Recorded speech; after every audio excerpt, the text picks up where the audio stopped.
Picture the best meal a small English village will see all winter. Fresh bread, still warm, in a place where warm bread is a feast by itself. Cheese cut in slabs instead of slivers. Ale brewed strong and poured without counting. Enough of everything for once, for everyone. The one meal of the year where even the poorest man at the table can eat until he stops wanting to. Now put a dead body in the next room. That's a medieval funeral, not the black clothes and the whispering you're imagining. A meal, a big one, the biggest some people would ever attend. In 14th-century England, when somebody died, the living cooked, and what they cooked, and who got to eat it, and why a grieving family would empty its purse to feed half the parish, is one of the strangest and most human stories the Middle Ages ever wrote down. Because they did write it down. In wills, in manor accounts, in church registers. Dying men lying in their beds dictated menus. They itemized bread. They specified the ale. They counted out the poor men who would eat at their graves and told their executors, to the penny, what it should cost. We're going back there tonight, not as tourists reading tomb inscriptions. We're going into the kitchen, one cook, 1 year, the year the old lord of the manor died. And we're going to cook every dish of it with our own hands. The wake bread, the funeral ale, the soul cakes, the great black-clad feast itself. One thing before we go down the stairs.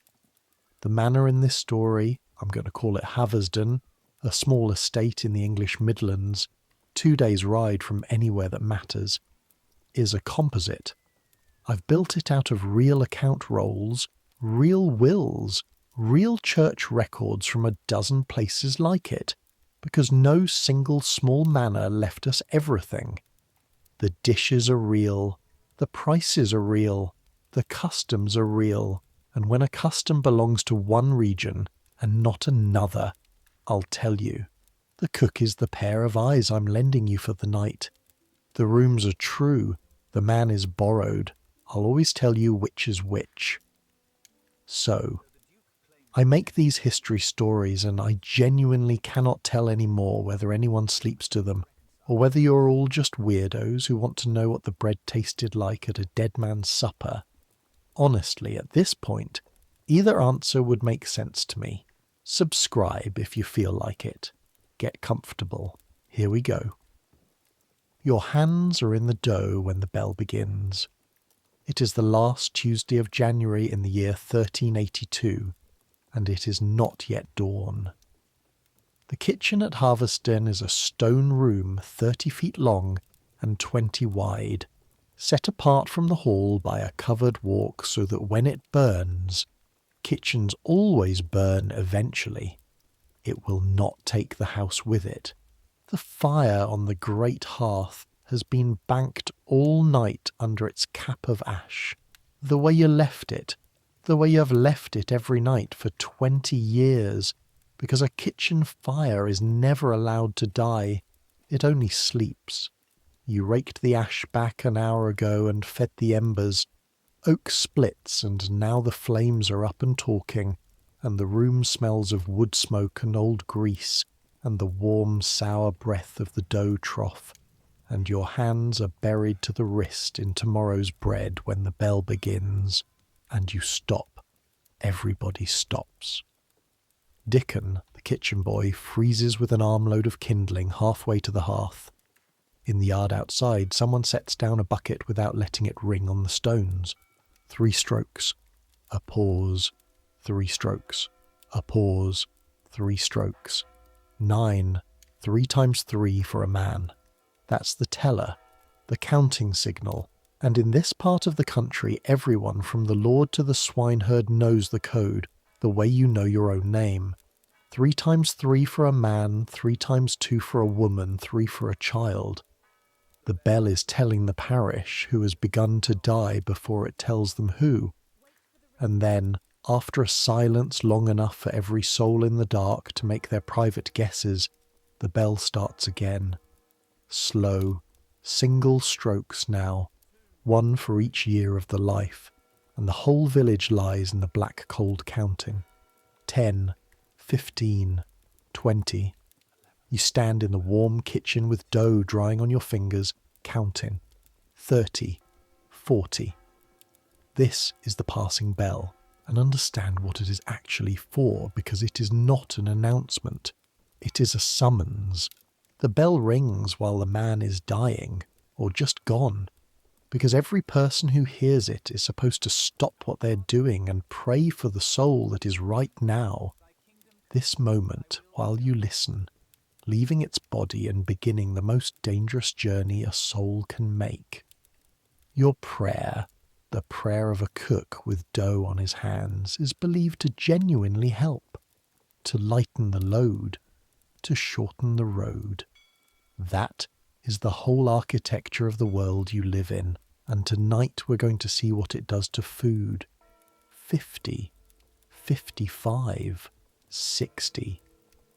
The bell stops at 61, a man of 61 years, and you already know, the way you know when bread is done without looking, that it is Adam the ploughman, because Adam has been 3 weeks dying of the wet cough in the cottage by the far ford, and his wife Maud has been up every night with him, and 61 is his count exactly.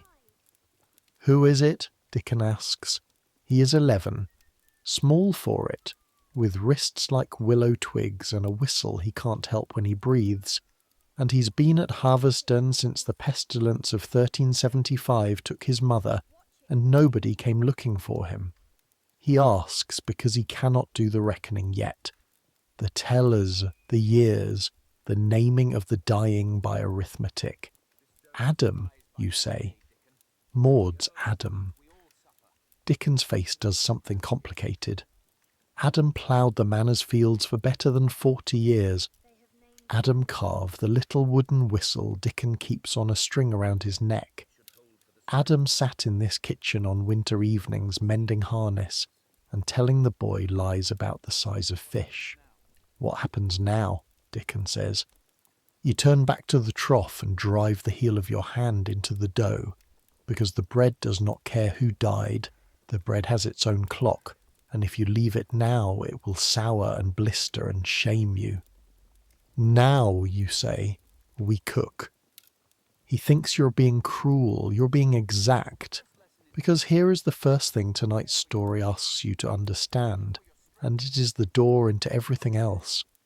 In this world, death makes food.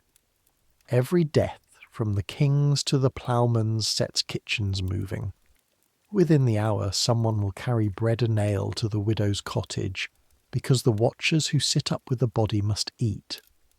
Within a day or two there will be a funeral, and after every funeral there is a meal, as fixed and obligatory as the burial itself. There will be bread given to the poor at the church gate, ale poured for every neighbour who walks behind the corpse, and each loaf and each cup will be, this is the part that takes getting used to, a payment, a transaction. Food goes down, prayers go up. You will hear that again before morning. Bread goes down, prayers go up. The dough turns under your hands, smooth now, alive, pulling back against your fist like a shoulder. This batch is maslin, wheat and rye mixed, the everyday bread of everyone at Harveston below the Lord's own table, and it was meant for the household.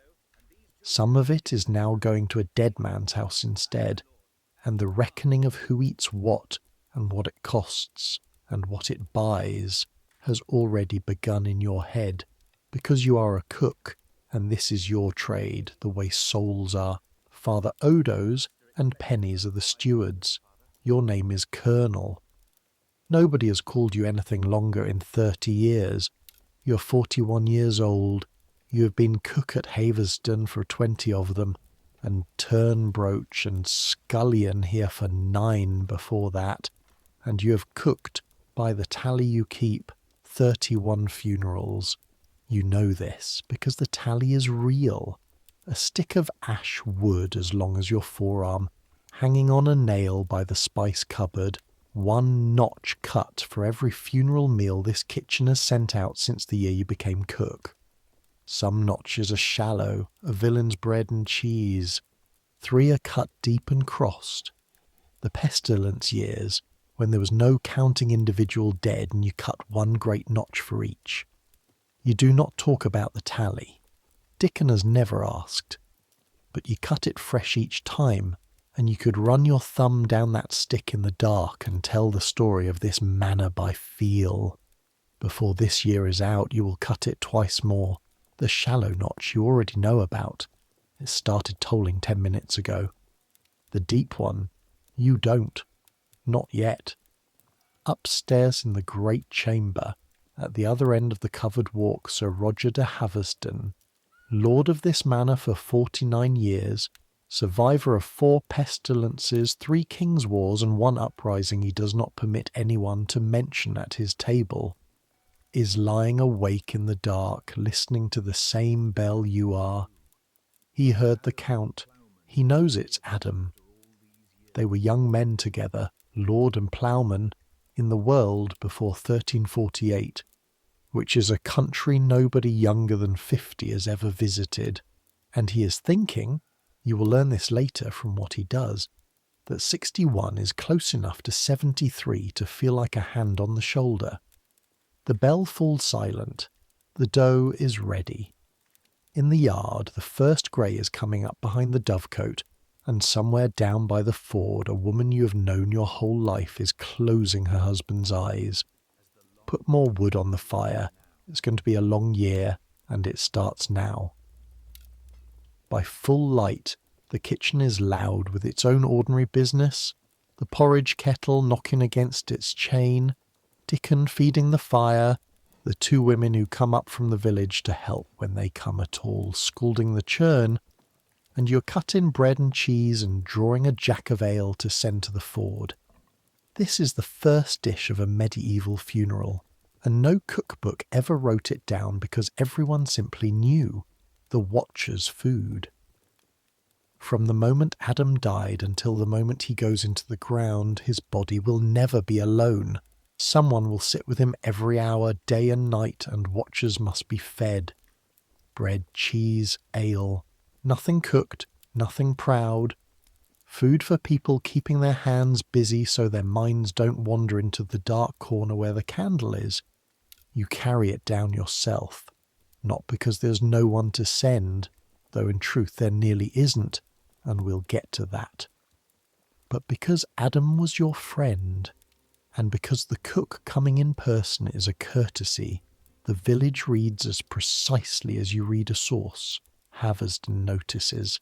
Haverston notices everything. The cottage by the far ford is 1 room and a byre under 1 roof of smoked thatch, and you smell it before you're through the door. Tallow smoke, sickness only half gone out of the air, and under it the sweet wet smell of rushes that need changing. Adam is on the bedboard under the window, and Maud has already begun the work that women like Maud have done in every village in England since before anyone wrote anything down. She has washed him. She has bound his jaw closed with a strip of linen, knotted at the crown of his head so the face sets shut and decent. She has laid his arms along his sides and weighted his eyelids with 2 smooth stones from the ford, because pennies are for people who have pennies. There is a wooden bowl of salt resting on his chest. Some say it keeps the body from swelling, some say it keeps the devil off, and Maud, if you asked her, would say it's what her mother did, which in this world is the strongest argument there is. This is the lich way. All of it. Lich, the old word for corpse, the same word hiding inside Lichgate, the roofed gate at the churchyard where the body will rest, and inside like wake. The watch you're about to provision. The wake. You've been to one, by the way. If you have ever in your life gone back to a house after a funeral and eaten small sad sandwiches and said what a good man he was, You were at a like wake. 700 years and the word wake still means exactly this. Some things don't change. Maud straightens up when you come in. She is 60, built like a door, with forearms scalded pink to the elbow from 40 years of brewing, and her eyes are dry. They will stay dry. You have known Maud since you were Dickens' age, and you've seen her cry once, and it was not over anything that could be fixed by crying. "Coal," she says. Then seeing the basket, "That the manor's bread?" "It is." He'd laugh. She takes it anyway, sets it on the board by the hearth with the exactness of a woman who has decided that today her hands will be given only small tasks and will do each one perfectly. 40 years he ploughed so that bread could exist, and it finally comes to his house free the one morning he can't eat it. There it is. You will hear a great deal of theology this year, from men paid to know it. You will never hear the whole of this world said shorter than Maud just said it. The watchers begin arriving before you leave. An old ploughman from the next furlong, 2 of Maud's gossips, the word meaning god-sibs, god-relatives. The women bound to her by standing godmother to each other's children, which out here is a bond nearly as strong as blood. They settle onto stools around the bed with the unhurried competence of people who have done this many times because they have. Tonight they will watch in shifts. There will be prayers, and there will also be talk, and beer, and late. When the widow is asleep, possibly games. Quiet ones, riddles and knucklebones. Because awake in this century is not silent. The church grumbles about it constantly, which is how historians know it happened. You do not write angry rules against a thing nobody does. Bishops' registers up and down England scold parishes for turning the like wake into something too much like a feast and too little like a vigil. The parishes listened politely and kept doing it. The dead man is not harmed by laughter. The villages seem to have reasoned, and the living have to get through the night somehow. You're almost to the door when the other thing arrives, the thing you knew was coming and hoped would wait a day. It is Master Aldous, the steward, picking his way down the forward path with his boots already muddy and his face already apologising. Aldous is 62, dry as a September stick, has kept Haverstone's accounts for 30 years, and serves the estate the way Father Odo serves God, totally, and with a certain amount of paperwork. He does not want to be here. He is here because the law is the law, and the law says that when a villain dies, the Lord takes the Heriot, the dead man's best beast. Understand what that means at this door. Adam and Maud owned. 3 animals of any account, a yoke-broken ox, aging but sound, a red cow in milk, and a pig. The ox is the best beast. The ox is also the plough beast, the animal that makes their land worth anything at all. And within a day of Adam's death, before he's even buried, that ox will walk up the lane to the manor's byre, because that is the rent a bonded family pays for the privilege of dying. And then, you can see Maud's spine already set for it, comes the second taking. Because after the Lord's Heriot comes the church's mortuary, the second best beast, owed to the parish priest, and there goes the red cow. The customary logic is smooth as a lawyer's cheek. The dead man surely forgot here and there across his life to pay his full tithes.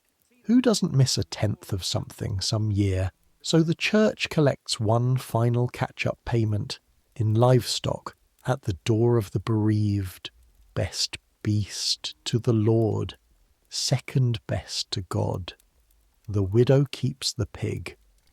This is documented everywhere, and so is the hatred of it. When Englishmen of this century sat down to list what was crushing them, and within living memory they did loudly, mortuaries were on the list. Priests up and down the country collected them anyway, some gently, some with a cart waiting. And here is the twist that tells you everything about the year you're standing in. The man who will take Maud's cow, Father Odo, will also, this same week, feed her at the church's expense, pray for her husband without fee for a year, and quietly send the cow's milk back down the ford path every second morning, because, as he will put it, the beast is the church's, but the church has no infant, and milk sours. The system is harsh. The people inside it are people. Both of those things stay true all night, and this story only works if you can hold both. Aldous stops in the doorway, takes off his hood. "Maud," he says, "it grieves me." "The ox is in the byre," Maud says. "He's been fed." That's the whole negotiation. That's a lifetime of knowing exactly what is owed and exactly how much dignity can be salvaged by naming it first. You walk back up the lane beside Aldous, neither of you talking, past the strips of the great field lying black and cold under a smoke-coloured sky. And now, while the bread's out of the oven and nothing needs your hands for an hour, let me tell you where you actually are. Because Haversden in 1382 is a wounded place pretending to be a whole one, and the wound explains everything about the year ahead, including the food. 34 years ago, in the summer of 1348, the pestilence came into England through the ports, and by the following autumn it had been through every shire, and it took, the best reckonings historians can make, somewhere between a third and half of everyone, not soldiers, everyone. At Haversden, the manor rolls from before and after tell the story in the driest possible language. 52 tenant households before, 29 after. Then the pestilence came back in 1361 and took the children. The generation born since came back in 1369, came back in 1375, when it took Dickon's mother and your Isabel, who'd been your wife for 11 years, and both of the babies she'd given you. Years before that. Small graves you tend on the same afternoon each spring. You cooked her funeral bread yourself. Nobody asked you to. You got up in the dark, the morning of her burying, and made the bread with your own hands because they had to be doing something, and it was the only prayer you knew all the words to. You've never told anyone that. I'm telling you, listener, because you'd never understand this year otherwise. When this man feeds a funeral, he is not doing catering. And the wound has arithmetic. Half the hands gone means the hands that remain can charge more, and they know it, and they have known it for a generation. Parliament panicked about this almost immediately. The Statute of Labourers, 1351, freezing wages at the old pre-pestilence rates by law. And for 30 years England has been a country where the law says a reaper works for 2p a day, and the reaper, leaning on his scythe, says 3p. Halfpenny or find another reaper, and there is no other reaper. You feel it right here in this kitchen. When you were a boy, Haversden's kitchen ran with a cook, an undercook, 2 scullions, a turnbroach, and a pot boy. You run it with yourself, Dickon, and 2 village women who come when it suits them, and charge what would have been scandal in your grandfather's time, and take Sundays entire.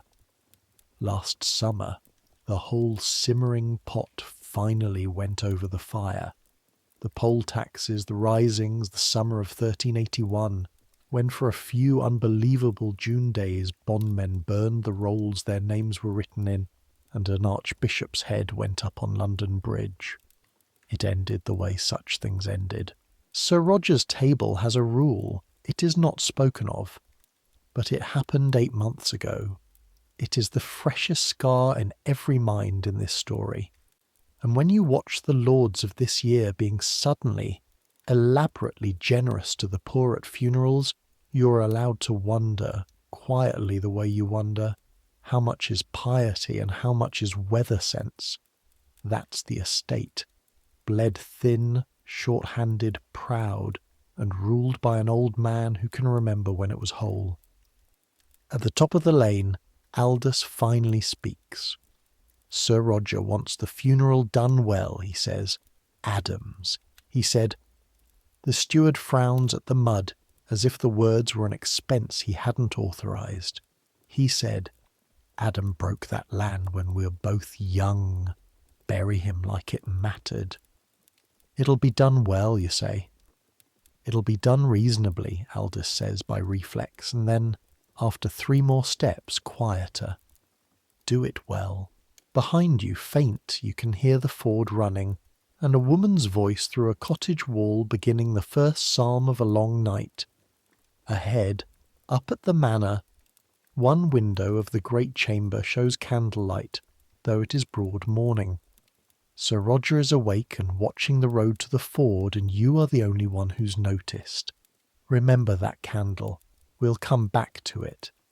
Adam is buried on the Friday, and the day before you bake, and the baking is where I can finally start keeping the promise in tonight's title. Because what a medieval funeral really served begins here, at the bottom of the ladder, with a ploughman's burying, and it is not what you think. No banquet, no spectacle.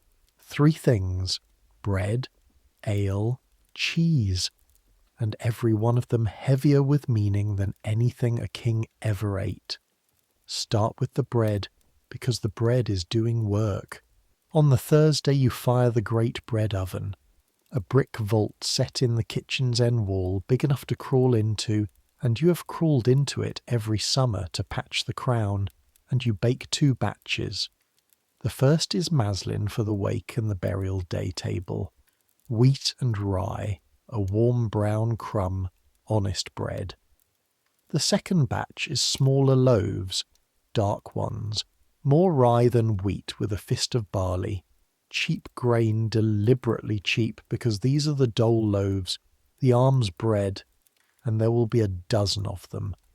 1 for each poor soul who comes to the churchyard gate on Friday, and cheap matters less than many. When you shape them, you reach up to the shelf over the trough for a thing that has lived in this kitchen longer than Dickon has been alive.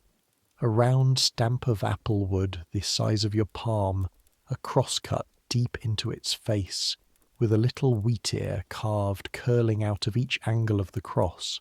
You press it into the top of each dark loaf before it goes to the oven, and the dough takes the mark, and the mark survives the baking, and every loaf comes out signed. Adam carved that stamp. 19 years ago, one wet February, sitting by this fire with a knife and a scrap of apple wood from the orchard's oldest tree, because you'd told him alms bread ought to look like it was meant, not like it was spared. He was proud of the wheat ears. He'd never tell you so. He said the cross was crooked and offered to burn it. It is very slightly crooked. You have stamped every dole loaf this kitchen ever gave with it, going on 20 years, and on Thursday you stand there with the stamp in your hand for longer than the work requires, because tomorrow, for the first time, the bread it marks will be given away for the sake of the man who made it. Dickon watches you press the loaves. "Why do they get bread?" he asks. "The poor folk, they didn't know him. Half of them walk from 2 parishes off." And because he's 11, and because he's asking honestly, you give him the honest answer, which is the whole engine of this story, so, listener, take it slowly with him. Because bread buys prayers, you say, and prayers are the only coin the dead can spend. Here is the doctrine, the way Father Odo would give it to you, and I'll give it respectfully, because whatever you believe, every person in this story believes this the way you believe in gravity. Almost nobody dies good enough for heaven straight, and the Church does not think most people die bad enough for hell. So between them lies purgatory, a place where the soul is scoured clean of every sin it carried out of the world, slowly, painfully, but with a guaranteed ending. Purgatory always ends in heaven. Every soul in it is saved.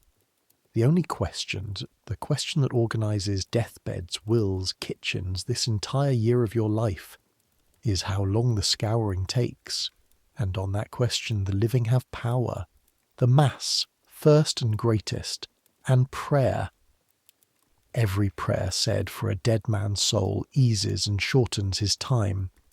The souls in purgatory can do nothing for themselves. They are, in the tenderest phrase this century has, the deed men cry on, the dead who cry out to be remembered. Their one hope is that the living keep sending help down after them, like men lowering water to someone in a well. Now watch what that belief does the moment it touches money, because this is the part historians can document to the shilling. Whose prayers count? Everyone's. But the prayers of the poor are held to carry a particular weight, because Christ said the poor were blessed, and because a prayer bought with bread from a man who needed the bread is a prayer actually said. So at every funeral in England, high or low, the mourning family feeds the poor, and the poor, in exchange, pray for the soul in the coffin. It is a transaction, and nobody in 1382 is embarrassed by that. It is called the dole, from the Old English dal, a share, a dealing out. The same word inside a man being on the dole 600 years from now, and that is no coincidence at all. That is a straight, unbroken line. Bread goes down, prayers go up. A loaf below buys a word above. Say it however you like. It is the food of the dead, eaten by the living, for the profit of a soul. So the more bread, Dickens says slowly, working it like a knot, the more prayers, and the more prayers the quicker Adam's through. That's the sum. He looks at the 12 dark loaves. You can see the next question coming the way you can see weather. Then why don't rich men give away everything? 1,000 loaves, 10,000 prayers. Some do, you say. Wait till you see a lord buried. Hold that thought, boy. 7 weeks. Friday comes iron grey. The bell again. Not the slow passing bell now, but the burial toll steady as a heartbeat, while 6 men of the village carry Adam up from the ford on the parish bier, his body sewn into a winding sheet of good linen Maud had been saving, if you want the truth for herself. Most villagers are buried so, in the sheet alone, coffinless, into the bare ground. The parish keeps one reusable coffin to carry the body decently to the grave's edge and no further. It waits under the lich gate roof while Father Odo in his black cope comes out to meet it, because the church walks out to gather her dead the way a mother steps into the yard when a child comes home hurt. Then Mass, with the body on trestles before the altar, candles at head and foot, wax candles mark, not tallow. Even at a ploughman's funeral, real beeswax, the clean-burning, sweet-smelling, expensive light, because tallow smoke in church is an insult and everyone would know. Then the grave, on the south side of the churchyard where the sun reaches, and earth going back in. That sound you never mistake for any other sound. And then everyone eats. At the churchyard gate, first, your 12 dark loaves, out of a basket Dickon holds, one to each of the poor waiting there with their hoods off. A farthing loaf apiece and a farthing besides, Sir Roger's pennies broken into quarters, literally broken. A silver penny is scored crosswise so you can snap it into 4 farthings with your thumbs, and that is what a farthing is, a fourthing, a 4th part. To each, bread, coin, and the sentence that seals the contract spoken by each receiver, hood in hand over the new grave. God have mercy on the soul of Adam. 12 times. Bread goes down, prayers go up. Then the village walks back down to the ford, and Maud's single room becomes the hall of the poor. Trestles out in the yard despite the cold. The manor's maslin cut thick. A whole cheese from the manor's dairy. A wheel the size of a millstone's little sister, and you cut it in slabs, not slivers. And Maud's ale. The last brewing she made while Adam was alive, and everyone there knows it, and everyone drinks it, and that is not morbid. That is the point. In the North Country they'd call this meal the arval, the air ale, and bake pale spiced arval bread for it. That word lives up in Yorkshire and beyond, where the Norse blood is, and I give it to you as northern custom, not Midlands. Down here it has no name at all. Down here it is simply what is done, which is the strongest kind of custom there is.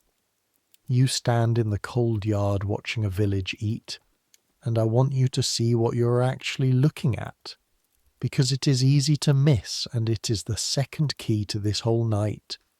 Half these people are hungry, not starving. This is a decent year, thank God.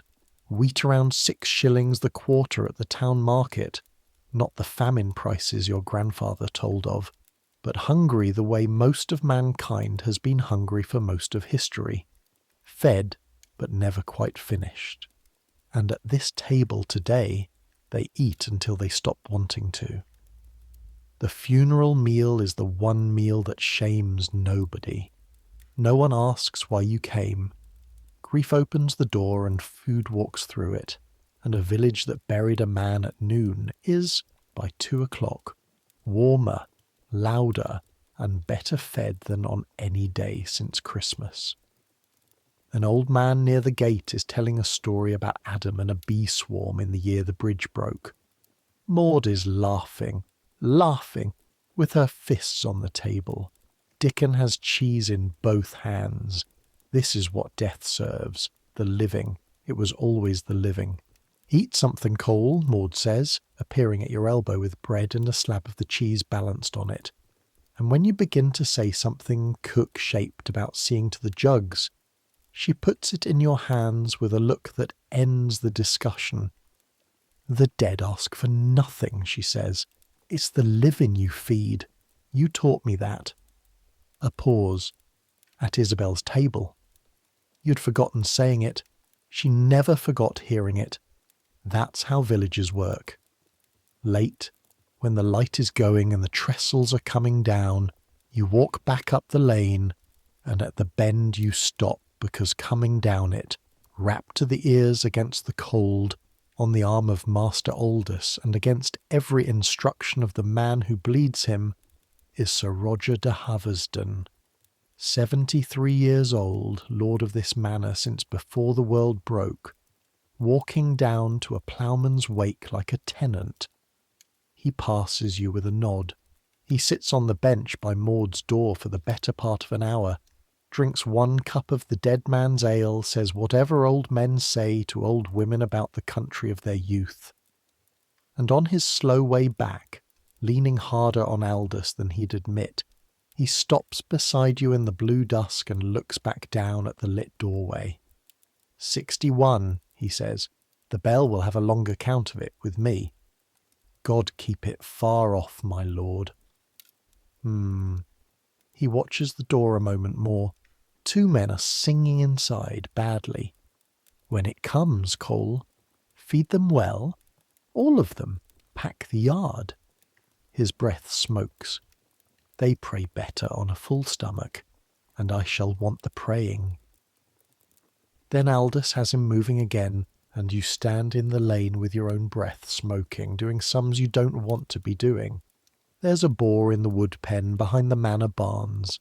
A great fattening boar, Sir Roger's own, corn-fed since Michaelmas, that should have been slaughtered for Christmas with the rest and wasn't, because the old lord stood at the pen rail in December and said, "Not this one, not yet, this one keeps. You thought it was an old man's whim. Old men at Haversden don't have whims. They have plans they are not ready to say aloud. 7 weeks, listener. Sleep on. We have a quiet month first, and the quiet is worth having. The quiet month is February, and it opens with candles. The 2nd of February, Candlemas, the feast of the purification, when the whole parish walks to church carrying tapers to be blessed, and the nave fills with little flames in the winter dark. And for one morning the year's two great subjects, light and dying, stand politely in the same room. The blessed candles go home with their owners, and every household keeps one by the bed, because a Candlemas candle is what you light when someone begins to die. It is the candle for the hand of a dying man to hold. Every cottage in England has one waiting in a chest. The way your century keeps things in cupboards, hoping never to need them. Remember the shape of that. February hands the village its deathbed candles, then stands back, and you cook through it, because a kitchen has no season off.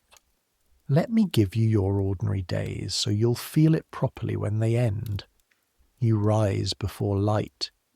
You rake the fire out of its sleep, and the kitchen comes awake around it. Dickon hauling water from the well in the yard, 12 buckets before breakfast, his hands wrapped in rag against the rope, the porridge kettle on its chain, the smell of last night's tallow and this morning's smoke, and always, underneath, the cold iron smell of a stone room in winter. The household you feed is small, and getting smaller as the great houses do in these lean decades. Sir Roger, Master Aldous, the chamber servant Joan, who has done the work of 3 women since the last chambermaid left for town wages nobody could match, 2 grooms, a shepherd, Dickon, you. 10 mouths on ordinary days at 2 meals, dinner at 10 in the forenoon and supper at 5. Pottage is the floor of everything, the eternal pot of peas and beans and pot herbs and a little bacon simmering its way through the week. Maslin bread, ale, a gallon a head a day, brewed weak enough to work on. Salt fish on Fridays and Saturdays and half of Wednesdays, because the church's fasting calendar governs a cook's life like tides govern a fisherman. Count it up and close to half the days of any year are days of abstinence from flesh. You will hear people say the past ate no fish in land. The past ate more fish than you do, friend. The past ate fish until it groaned. Twice in that February week Sir Roger has you up to the great chamber, because he has reached the age where dinner in the draughty hall costs more than it gives, and you bring him what old men with sound judgment and failing bodies actually eat, and it would disappoint every film you've ever seen. A dish of frumenti, which is hulled wheat simmered slow in milk to a silk porridge. A little chicken minced fine, bread with the crusts cut, sops of it softened in wine. Invalid food, nursery food. The wheel of a man's eating comes all the way round, and a cook watches the wheel more closely than the man's own physician, because the physician sees him monthly, and you see his plate twice a day, and a plate is a report. And in the evenings, Joan carries up his wine in the mazer. I need you to see the mazer, because you're going to meet it twice more before this story lets you go, and the second time will matter. A mazer is a drinking bowl, wide and shallow, turned from the burled root-wood of maple, bird's-eye wood, tight-flamed, honey and smoke-coloured, and banded at the lip with silver gilt. In the bowl's bottom sits a silver boss, called the print, and Sir Roger's print is engraved with a plain cross and worn nearly smooth, because a man drinks toward it every evening of a long life, and his wine polishes his religion. His father drank from it. He has drunk from it for 49 years. When it comes down to the kitchen to be rinsed, you handle it the way you'd handle a relic, and you're not entirely wrong to. While we are standing at the locked cupboard, one more introduction. The spice cupboard is the kitchen's treasury, oak, iron strapped, and you wear its key on a cord around your neck under your shirt, where it has hung so long it has worn a pale groove in your skin. Inside, pepper at $1 and more the pound, worth stealing, hence the key, ginger, cinnamon, saffron dearer than any of them, threads counted almost singly. Grains of paradise, the pepper cousin from the African coast that bites the tongue and warms the chest. And on the top shelf, wrapped in 3 thicknesses of linen, a sugar loaf, a cone of hard white sugar the length of your forearm, perhaps 4 pounds of it, bought in the town 7 years ago at more than $1 the pound. Call it a week of a master craftsman's wages standing on a shelf shaped like a mountain. And here is the fact to file away, because this channel has told you before and it stays true tonight. In this England, sugar is not food. Sugar is medicine and majesty. It comes from Sicily and Cyprus and the far Mediterranean. It is sold by apothecaries as often as by grocers. It is prescribed for the chest and the stomach, and a small manor buys 1 loaf in a decade and shaves it with a knife on the great occasions of life. 7 years that cone has stood there. You've taken the linen off 4 times. You could tell this house's history in the scars on that sugar. A wedding, a bishop, a recovery, a Christmas. There will be a 5th scar before Easter, but I'm ahead of myself. Mid-February, 2 things happen in the same week, and afterward nothing at Haversden is ordinary again until summer. The first, Ash Wednesday. Lent comes down on the kitchen like a lid. Understand Lent as a cook must, not as a modern reader skimming a list of quaint rules. For 40 days, no flesh, no eggs, no cheese, no butter, no milk. 1 full meal a day for the able-bodied. Fish, bread, ale, almonds, onions, what dried fruit the cupboard holds. The larder's whole logic turns over. Out come the stockfish.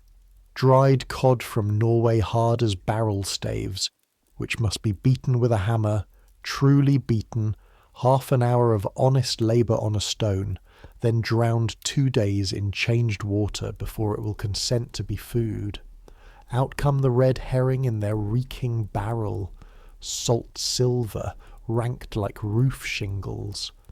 Out comes the almond sack, because almond milk, almonds pounded in a mortar until your shoulder burns, steeped in water, wrung through linen, is the Lenten cook's butter, cream, and milk in one.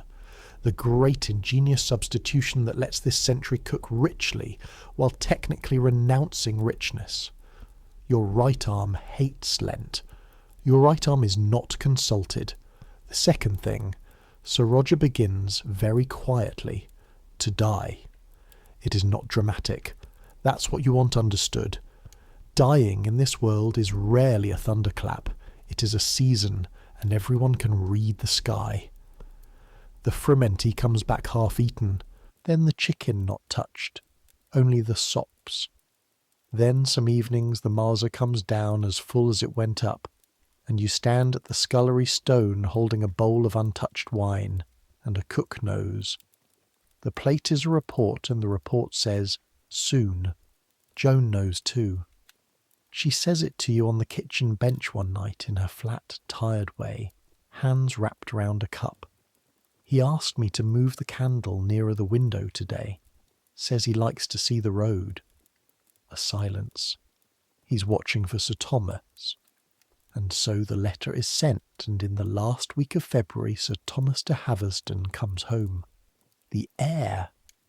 36 years old, the old lord's only living child. 2 others in the churchyard, 1 small, 1 grown. That grown grave from 1361, the quietest room in his father's heart. And these 15 years a lawyerish, capable, London sort of man, serving in a great household's affairs, riding the roads of the law terms.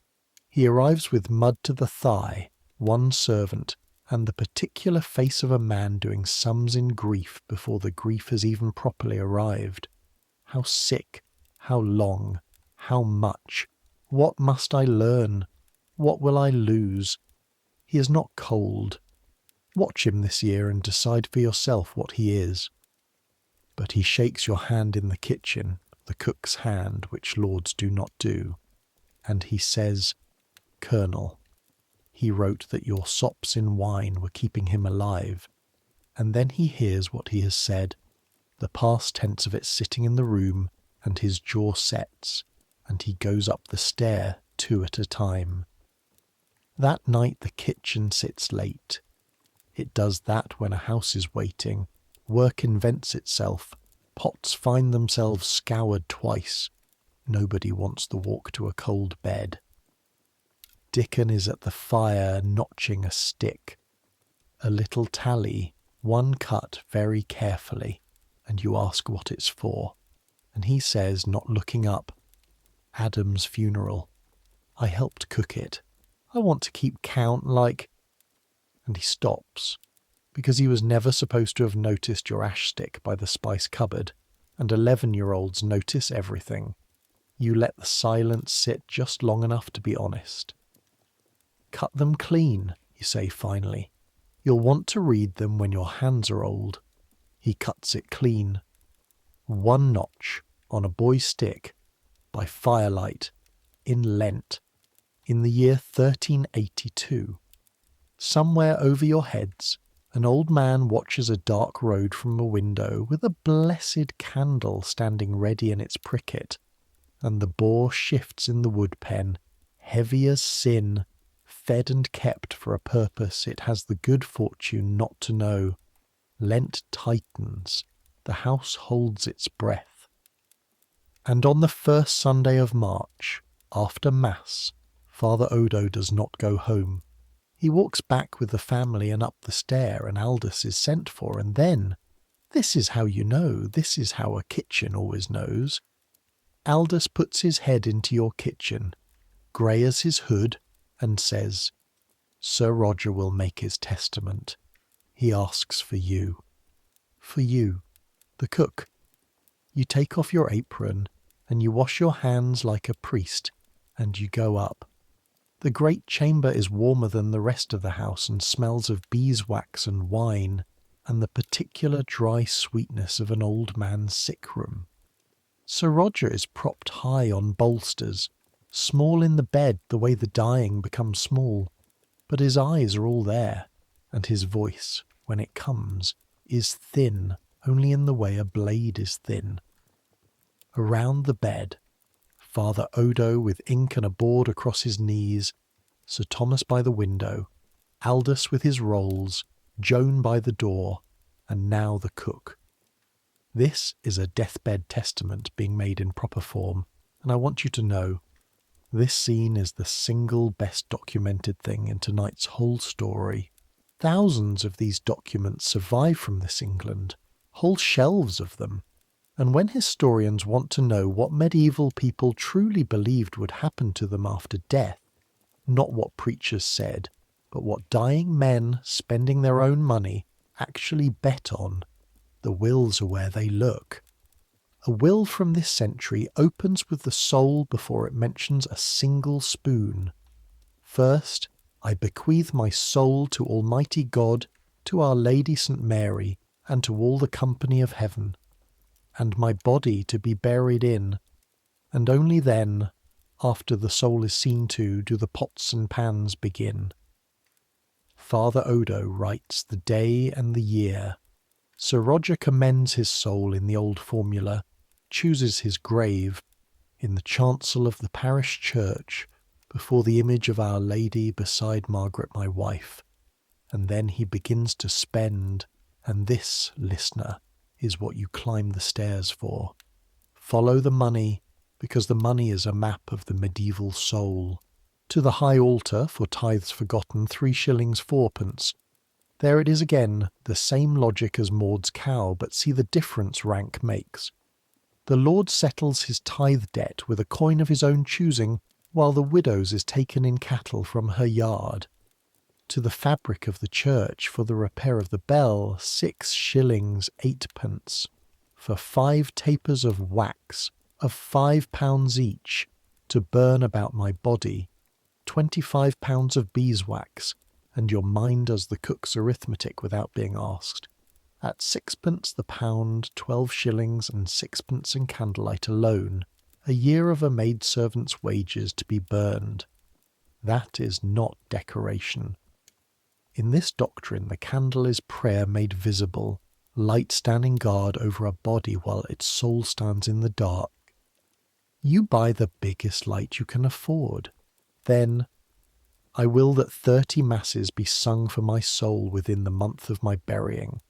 The Trental, the great standard unit of the economy of the dead, 30 masses, one for nearly every day of a month, at the going rate of 4 pence the mass, 10 shillings. And that a fitting priest sing for my soul daily for 1 whole year, for which he shall have 5 pounds. And there you hear the price of a man's full-time job, because that is what a year of daily masses is, employment. 5 pounds a year is what a chaplain lives on.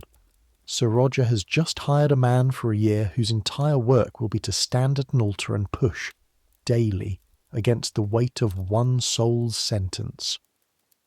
Understand the scale. Havesden, a small manor, brings in perhaps 40 pounds in a good year. The old man is spending a full 1/8 of a year's income on masses alone. Nobody in the room blinks. By the standards of his rank he is being moderate.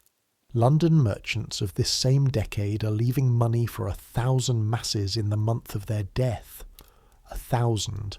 Priests borrowed from every church in the city, altars going like looms. When people tell you the Middle Ages didn't understand mass production, tell them. They invented it for prayer, and then the part you were summoned for. The old man turns his head on the bolster and finds you, and for a moment the Testament voice drops away, and it is only Roger, who was young with Adam the ploughman, talking to his cook. "Item," he says, watching you while Odo writes. "I will that on the day of my burying meat and drink be given to all comers, gentle and simple, without stint, a breath. And to every poor man and woman coming to my burial, a loaf and a farthing, they to pray for my soul. And that 13 poor men be clothed in black gowns, and hold 13 torches about my body at mass, and each to have his gown, and his dinner, and 2 pence, 13. One for Christ and each apostle. You'll find that 13 in wills up and down England, poor men in black or in white, gowned at the dead man's cost, paid mourners whose poverty is precisely their qualification, hired not to weep but to pray, because, say it with me now, the prayers of the poor carry. All comers, gentle and simple, without stint. The cook's ear hears without stint and begins quietly to sweat. And the boar, Sir Roger says. Aldous looks up from his rolls. My lord? The boar in the wood pen. He is for my funeral feast. I kept him for it.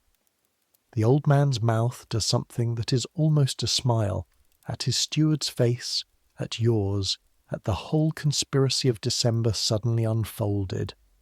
Did you think I forgot Christmas? I chose the guest. And into the silence that follows, Father Odo, gently, because it is his trade to say hard things gently, sets the problem you have already seen coming since Ash Wednesday. My lord, if God calls you before Easter, your burying will fall in Lent. There can be no flesh served at a Lenten table, not a lord's, not a king's. The boar cannot be. Then split it, says Sir Thomas from the window. First words he's spoken. The London mind, the lawyer mind, arriving at the settlement while the rest of the room is still at the difficulty. Fish for the burial, and the feast entire at the month's mind. It falls past Easter, whenever God calls him. The custom allows it. The month's mind may be kept as great as the burying. Greater, says Father Odo half to himself, and writes, the month's mind. There's your new phrase for tonight. Keep it, because the whole last act of this story lives inside it. In this England, a funeral is not an event, it is a calendar. The burial first, quick, days after death of necessity. Then, 30 days on, the month's mind. A second service, a second gathering, a second feast, often larger than the first, when the household has had time to brew properly and bake properly and grieve properly. The word itself is tender past bearing, if you stop and let it work. Not a mass, not a rite, a mind, a remembering. And a year after the death, the year's mind, kept annually for as long as anyone pays or anyone remembers. Some obits in English churches ran on candles and pennies for 200 years. Your language kept the shape of it, by the way. When something calls a person to your memory, you still say it puts you in mind of them. The dead of this story would understand you perfectly. The testament closes. Executors named Sir Thomas and Father Odo and Aldous, my faithful steward, at which the dry stick of a man bows over his rolls and does not trust his face, the residue to my son Thomas, the seal in soft wax. And then, when Odo gathers his board and the room begins to breathe again and move, Sir Roger's hand comes up an inch off the coverlet and stops you. Colonel my mazer. His eyes go to the shelf by the window where it stands catching fire. To Father Odo, after me. Tell him. The thin voice snags, mends itself. Tell him. He has heard my sins across the print of it 40 years near enough. He may as well drink from honester wood. It takes you a moment to understand you've been given the message so that the priest will hear it in a cook's voice at the right hour, and not in a lawyer's Latin from a parchment. Old men at Haversden don't have whims. And feed them well, he says, already tiring, eyes going toward the window, the road, the February dark. All of them. Pack the yard. You remember. I remember, my lord. Bread goes down, murmurs the old lord of Haversden, who has heard his own priest say it 40 Lents running, and he waves you toward the door with 2 fingers, lord to the last inch of him. You go down the stair with your ears ringing and stand in your own kitchen doorway and look at it. The fire, the boy, the boar's darkness out the window, the ash stick on its nail. The way a sergeant looks at a field where the battle is now certain to be fought. All comers, gentle and simple, without stint. 200 souls, if it's a fair day. In Lent, on fish, with 2 pairs of skilled hands and a boy. You do not yet know the day, but the bell knows, up in its dark tower, and the wax candles know, and the boar knows nothing, God rest him, and the road from London has already brought the air home. Everything at Haversden is provisioned now. Everything is written. Everything waits. It waits 16 days. He dies on a Tuesday in the 3rd week of March, a little before dawn. The same hour Adam went, the hour the dying favour, when the body's fire is lowest, and the tide of the blood, the old physicians would tell you, stands at its furthest ebb. You are in the kitchen. Of course you are in the kitchen. It is before dawn, and the dough is proving, and this year has decided to rhyme. You hear the chamber door go, above, and quick feet, and then nothing for a long while, and the nothing is how you know. A house with a living lord in it is never that quiet at that hour. Joan will have lit the Candlemas candle, and set it in his hand with her own hand steadying it. The blessed light for the crossing, wax against the dark. Father Odo has been sleeping in the little wardrobe chamber for a week for exactly this summons. You hear his step on the stair unhurried, because hurry is for things that can be missed, and this cannot. The anointing, the oil on eyes and ears and lips and hands that saw and heard and spoke and wrought 73 years of a man. The viaticum, the last communion, whose name means provision for a journey. Travelling food, listener, the Church's very word for it. Even at the door of death this religion reaches for the language of the kitchen. One crumb of bread for the longest road there is. And then, in the grey of morning, the bell. 3 and 3 and 3. And the whole valley stops. You can feel it stop. Hands pausing on ropes and rakes and querns for a mile around.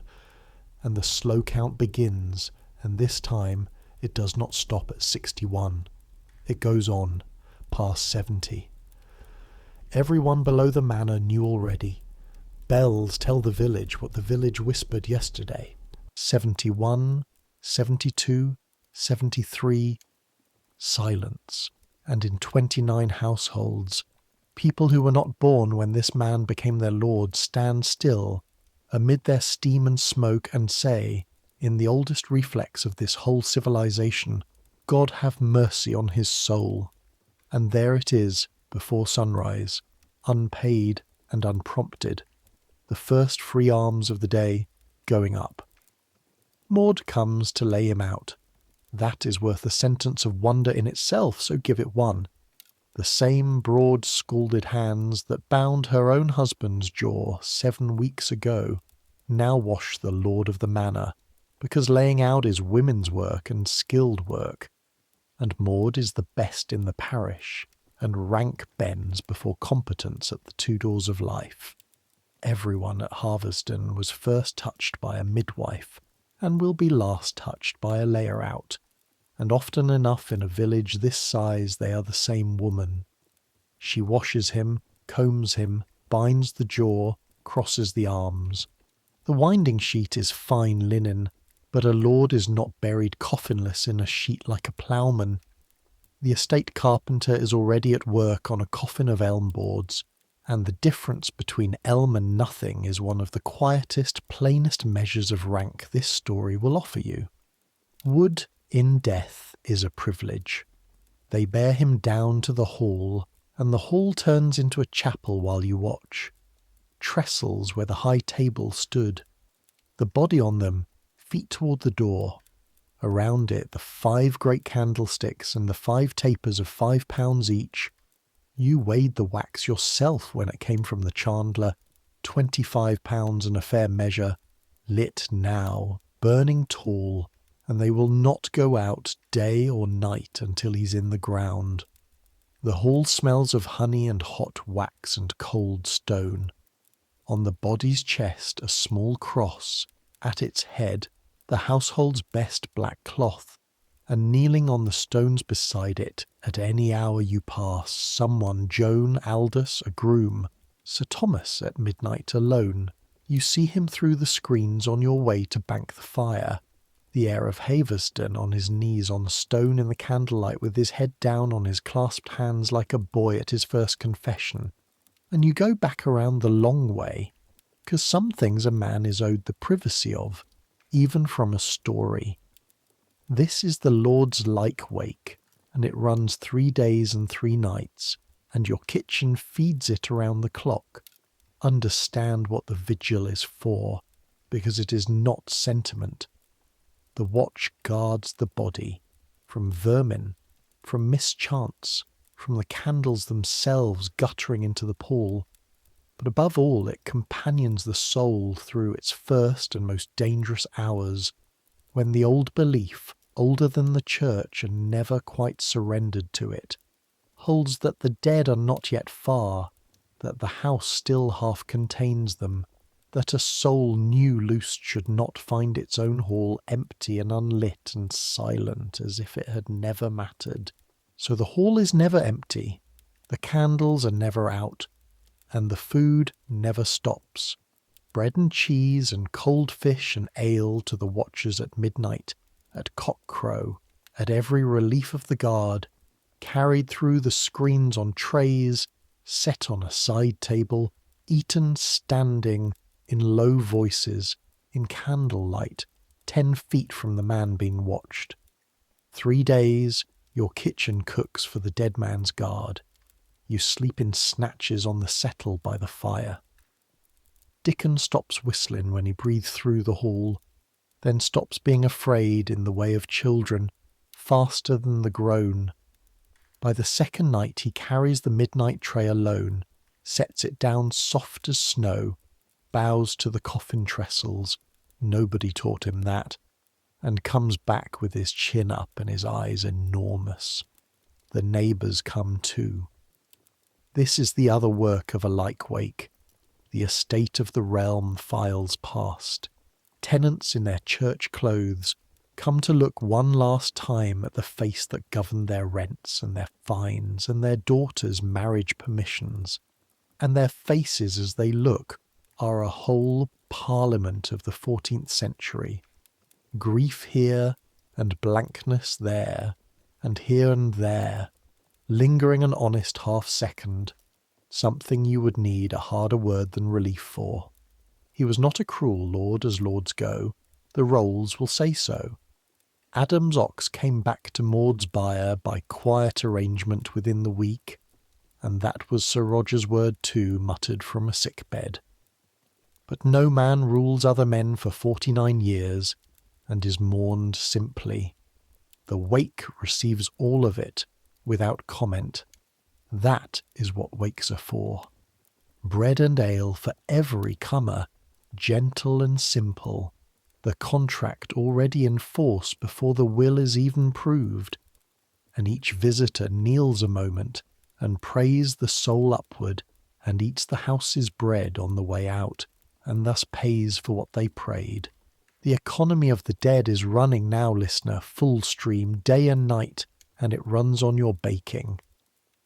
On the second evening Aldous comes into the kitchen, not for anything.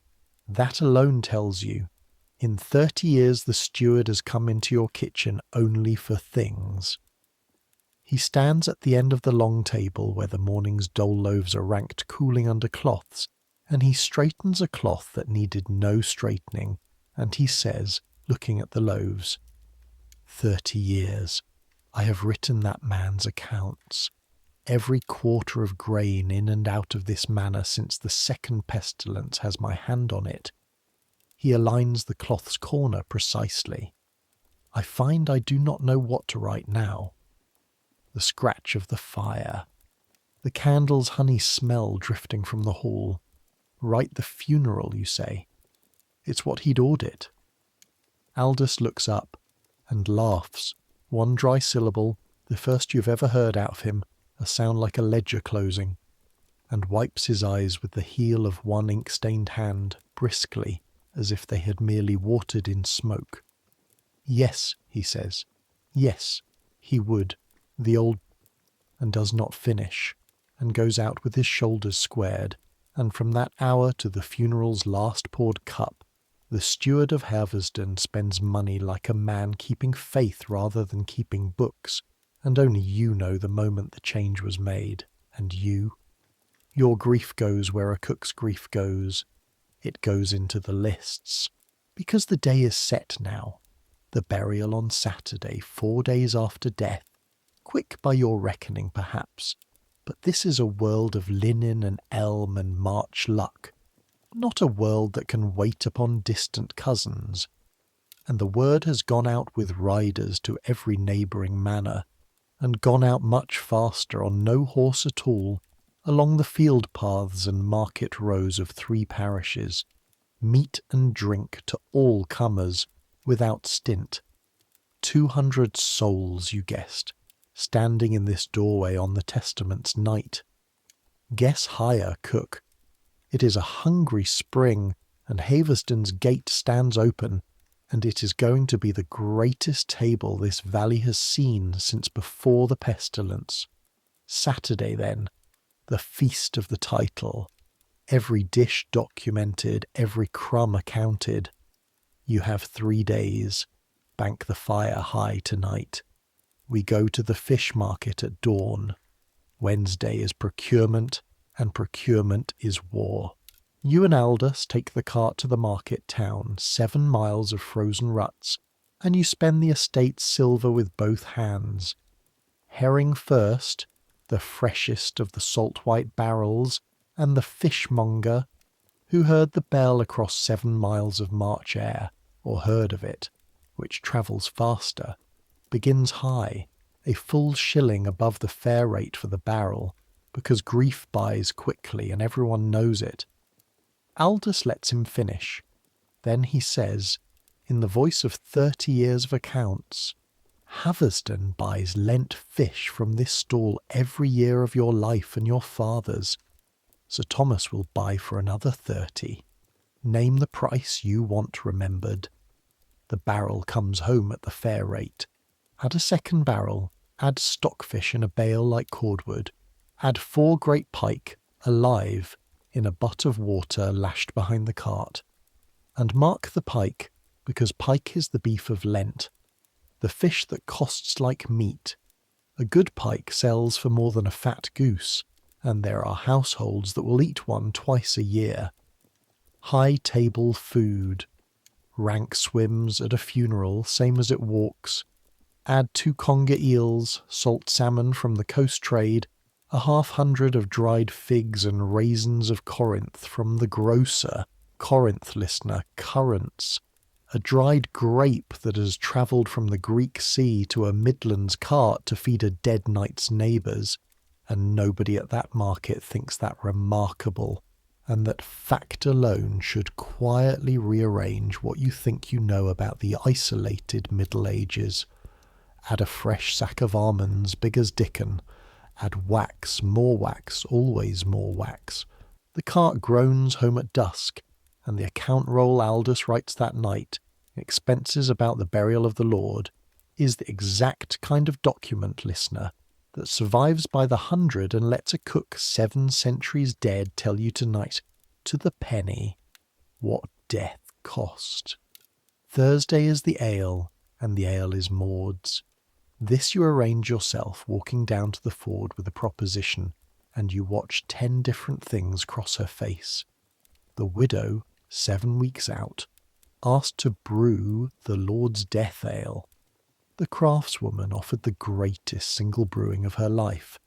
The woman whose cow the church took offered the church and manor's silver. What she said was, "How many gallons?"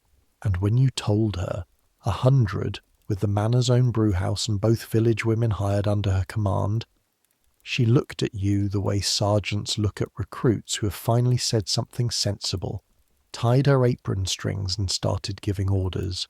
For 2 days the brewhouse breathes malt steam into the cold, that wet bread, sweet field smell that says occasion up and down the valley better than any bell.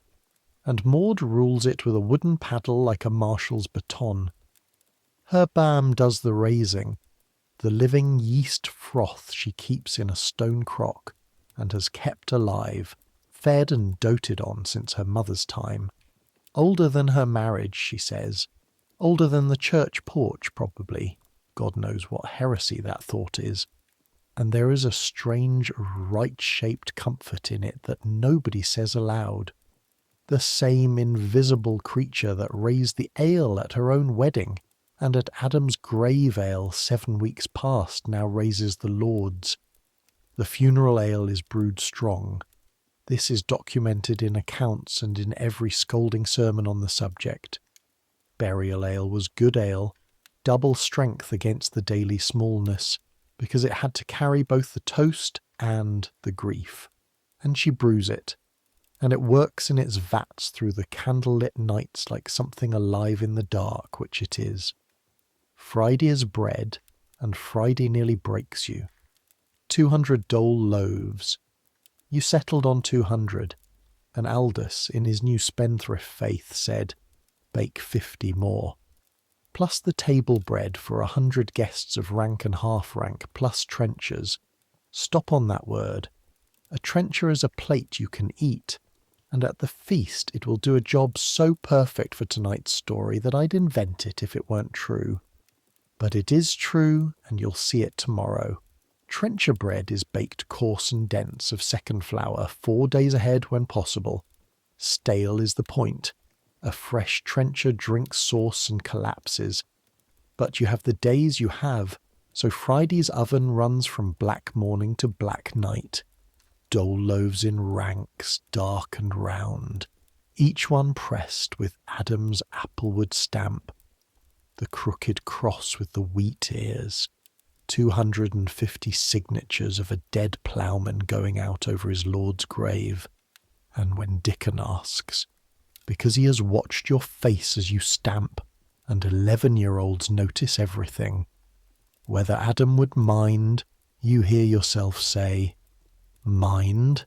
He'd call it the only funeral honour in the parish worth having, and realise as you say it that it is simply true. Then trencher bread in slabs, then the fair white loaves for the high table, of flour bolted through linen till it runs like pale sand. Your shoulders burn. The women knead until they stop talking, which is the kneading gauge a cook actually uses. Dickon feeds the oven till his eyebrows crisp, and near midnight he falls asleep mid-motion, sitting upright on the meal chest with the peel in his hands, and you take the peel and leave the boy, because tomorrow needs him more than the floor needs sweeping. And in between, in the seams of the days, because great cooking lives in the seams, the fine work. Almond milk by the gallon, the mortar going like a heart under the women's fists in relays, onions by the hundredweight for the fish sauces, the sander and the galingale, the pepper and the saffron weighed on the little scales from the locked cupboard. And late on Friday night, alone, by one candle, you take down the sugar loaf and unwrap its 3 linen shrouds, and set the knife to the white cone for the 5th time in 7 years, and shave a careful 1/4 pound of sweet snow into a bowl, for the high table's last course, and for 1 dish more, tomorrow's secret, your own private answer to the man who told you to feed them well. The 5th scar. You wrap the loaf, and lock the cupboard, and stand a moment in the dead quiet kitchen with the keys cord in your fist. 20 years.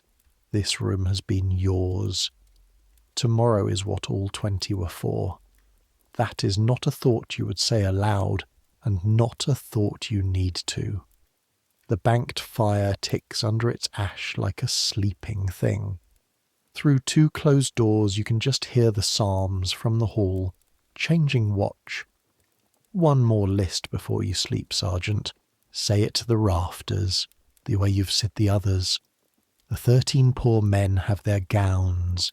The tailor in town worked 2 nights, black wool at 8 pence the yard, and never mind what Aldous paid for haste. Their torches stand ready in the porch. Father Odo has the Trental scheduled, and 2 borrowed priests riding in tonight to help sing it. The pike swim in their butt, fasting to sweeten. The boar stays in his pen, this being Lent, eating his reprieve, 5 weeks yet to the month's mind. There's an irony in the wood pen tomorrow being the only full belly in the valley that owes nobody a prayer for it. The ale is dropping bright in its vats. The bread sleeps in ranks under linen like nothing else, cook, like bread. You're too tired for figures of speech, and tomorrow will not need them. Saturday now. Listen, it starts, like everything in this year, with bells, but this time, all of them. Not the single slow teller of a passing soul. The full peal of the parish, and under it, faint when the wind leans right, the bells of the 2 neighbouring parishes answering, 'cause the churches ring each other's great dead across the valleys like beacons. It is not yet light. You have been up 2 hours. The kitchen is a ship's deck before a battle. Every surface loaded, every hand assigned, the fire built to a roaring architecture, you will govern all day like a smith. From here, and hold this, because it is where you will stand through everything that follows. You can see the yard through the doorway, and down the yard to the gate, and beyond the gate a slice of the church road and one grey shoulder of the tower. That slice of road is your whole view of the great day. You will cook the largest feast of your life within sound of everything and sight of almost nothing. And that, listener, is the truest thing tonight's story will show you about how history is actually experienced by the people who make it run. Through a doorway, sideways, at a full sprint in the smell of onions, they come with the light. On foot down every path in 2s and 10s, the black and the grey and the brown russet of 3 parishes, and you watch the slice of road fill and keep filling. Aldous' final count, written that night in his roll with a steadiness that cost him something. 340 souls fed, gentle and simple, fed by this kitchen. 340 in a valley the pestilence halved. Some walked since yesterday. There are faces at that gate from 10 miles off. Grief travels, but bread travels faster. At mid-morning the hall doors open, and the household brings the Lord out of his house for the last time. You stop the kitchen for it. Everything off the direct fire, every hand still, because the procession forms in the yard, 30 feet from your door, and even the sauces can wait for this. The bier, shoulder high on 6 tenants, the eldest sons of the manor's oldest families, and Sir Thomas at the front right corner where the air carries. The pall of black cloth. The 13 poor men in their new black gowns, torches burning pale in the daylight, 6 aside and 1 at the head. And if you want to know what the Will's dry Latin actually bought, look at their faces. They are the poorest men of 3 parishes, and they are, for this one day, the honour guard of a knight, fed and gowned and coined, walking in the place of Christ's own company, and they carry those torches like men who understand the wage includes the dignity. And behind the bier, led by a groom, riderless, walks the Lord's horse, the grey, saddled, bridled, stirrups crossed over the empty saddle, and you hear Dickens' breath go out of him at the sight, because there is no image the human animal reads faster than a saddled horse with no rider. This is the principle, the corpse present, the custom by which a knight's best horse walks behind his body to the church door, and is there offered to the priest, the war horse handed over the threshold, the man's own power surrendered at the gate of the next world. And because this is England and no custom survives without a practical arrangement stitched into its lining, the horse will not stay with the church. Sir Thomas will redeem it after, for a fine of silver agreed in advance, and the church keeps the money and the heir keeps the horse, and the symbol keeps its perfect edge. Documented, listener, again and again, in registers and disputes.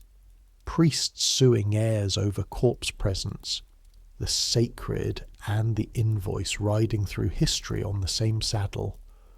The procession goes out the gate and up the road, Slicen is gone, and the sound of it fades into the general bells, and you turn back into the kitchen and cook. You hear the mass the way the kitchen hears everything, in fragments, by wind. The bells stop. That's the body at the lich gate, the priest walking out to meet it. A long quiet.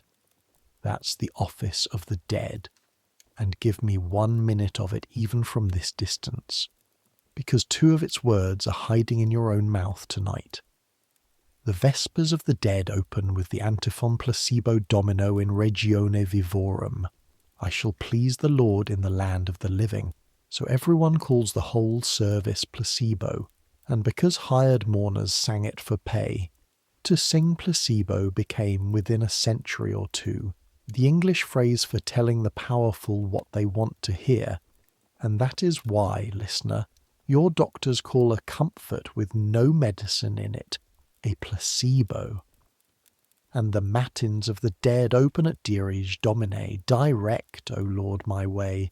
So the mourners called the whole long chant the dirige, and said it fast, and wore it down the way rivers wear stones, and handed it to you as dirge. Every dirge you have ever heard is that word. A cook in a yard, listening sideways to Latin he half knows, is closer to your English than you thought when this story began. Then the great bell, 3 strokes, the elevation of the Requiem's host, the whole parish on its knees, and Dickon, who's been ferring kindling with one ear aimed at the tower all morning, kneels in the yard mud without a flicker of self-consciousness, and you, hands full of pike, bow your head where you stand, in the ground within the hour. The chancel stone is up. You saw the masons cart at the gate at dawn, beside Margaret my wife, as the testament said. 30 years since her bell rang. He waited longer than most marriages last, and then the sound changes, and the day becomes yours. The dole comes first, before the feast, at the churchyard gate as the crowd streams out, and you are there for it, because the bread is yours to give out, and Father Odo asked for you by name. So you do get one scene of the great day in full view, and it is this one, and you would have chosen it. Trestles at the lich gate, the 250 dark loaves in baskets, Adam's crooked cross upward, the line of the poor, and the line is long, longer than the will imagined, because word of a great dole moves through a hungry county like weather. And one by one they come, hoods off, and one by one you put a loaf in their hands, and Father Odo's clerk puts a farthing, and each of them says it, the sentence, the fee, some mumbling, some clear, some with eyes shut. God have mercy on the soul of Sir Roger. 250 times. You stop hearing the words somewhere past 50 and start hearing the thing itself. The sound a county makes when it prays one soul upward in shifts. And understand what you are watching with modern eyes. Listener, this is also, functionally, the largest single distribution of food relief this valley will see all year. Ranks guilt and heaven's bookkeeping and honest charity braided so tight that not even the people doing it could tell you where one strand ends. An old woman at the line's end holds her loaf in both hands and looks at the stamp a long time and says, "Not to you, not to anyone. That's Adam's mark. I'd know his wheat ears anywhere." And takes it home to eat a dead ploughman's signature for the good of a dead knight's soul. If there is one image tonight that holds the whole medieval world in it, friend, you have just seen it. Keep it somewhere safe. Then the feast. Deep breath. Cook. Serve it with him, listener, dish by dish, because this is the promise of the title, and it is all real, out of the account rolls and the recipe books of this exact England. The form of curie is being compiled in the king's own kitchens in these very years, so we even know the sources. The hall takes the gentle. Sir Thomas, at the high table with the neighbouring lords, the priests, a cousin ridden in from the shire, below the salt, the great silver salt cellar standing mid-table like a border stone, and above it or below it is simply what rank means at dinner, the franklins, the reeve, the wealthier tenants. The yard takes everyone else at trestles in the pale March sun, packed shoulder to shoulder, steaming. And before anyone eats, the trenchers go down, the slabs of 4-day bread, one at each place, plate and future alms in one. Grace, sung, long. And then your food goes out, borne by every soul you could conscript. Joan at the head of the line, Dickon behind her with a face of white marble concentration and a sauce boat. First course, the herring, dressed whole in their ranks with mustard. great pottages of white peas sweetened with onions long fried in oil, stockfish, hammered, soaked, and now utterly transformed, poached to silk flakes in almond milk with saffron, the poor bones of Norway dressed like a bride, and baked eels in raisins and wine, dark and glistening, spiced with pepper and cinnamon, till they taste the way church incense smells. The yard gets the same pottage, the same herring, coarser bread, and Maud's ale poured without stint. She is there among her barrels, in her widow black sleeves rolled, running 6 pourers with the paddle baton voice, and the estate is paying her for it in silver, and there will be a name for what you see in her face when the first toast of the dead lord's ale goes up from 300 throats. But neither of you will look for that name today. Second course, Hall, the pike. Your 4 great pike, poached whole in a galantine sauce, borne in high on chargers each needing 2 hands, and the hall does what halls have always done when the beef of Lent comes through the door. It hums, low, involuntary, the sound of rank being tasted. Salt salmon in slices with green sauce of sage and vinegar. A rice pottage, creamy with almond milk, gilded on top with saffron. Rice mined. Another quiet traveller, Italy in a Midland spoon, and figs and great raisins stewed in wine dark as garnets. And the third course is sugar. The 1/4 pound of white snow from the 7-year loaf, gone into a dish of pears in syrup scattered with comfits, and into wafers with hippocras. No, not the hippocras itself. The spiced wine waits for the month's mind that's written and agreed. Today, Lent's own best. Wine warmed with honey and ginger only. The high table receives sweetness at a funeral, and no one finds it strange, because in this doctrine the feast is not a contradiction of the grave. It is a rebuttal of it, and 1 dish more that no account roll will record, because no penny changed hands for it. At the high table there is an empty place. Sir Thomas ordered it kept, his father's seat vacant, cup standing. A common enough piety. What was not ordered? Midway through the second course you go up the hall yourself in your best coat, carrying a small covered dish, and you set at the empty place a serving of sops in wine, white bread, crusts off, softened in warmed spiced claret. Invalid food, nursery food, the last dish the old man ever praised. You say nothing. A cook explains sauces, not prayers. Sir Thomas looks at the dish, and knows it instantly for what it is, and looks up at you, and for a moment the lawyer's face is a boy's. And then he stands, and the hall stands with him, not knowing why, and he raises his father's standing cup toward the empty seat, and 340 people drink to Roger de Haverston in ale brewed by his ploughman's widow, and in the wood pen behind the barns the reprieved boar lifts his head at the roar, and that listener, the full yard, the full hall, the full county fed, that is what they really served at a medieval funeral. The rest of the day runs down like a spent bell. The trenchers, sauce-soaked, are gathered at the end into basket, told you it was perfect, and given out at the gate to the poor, the plates themselves eaten as alms, the feast literally consumed down to its tableware for the good of the soul. The alms dish from the high table, the untouched best of every course set aside all meal by custom, goes the same road.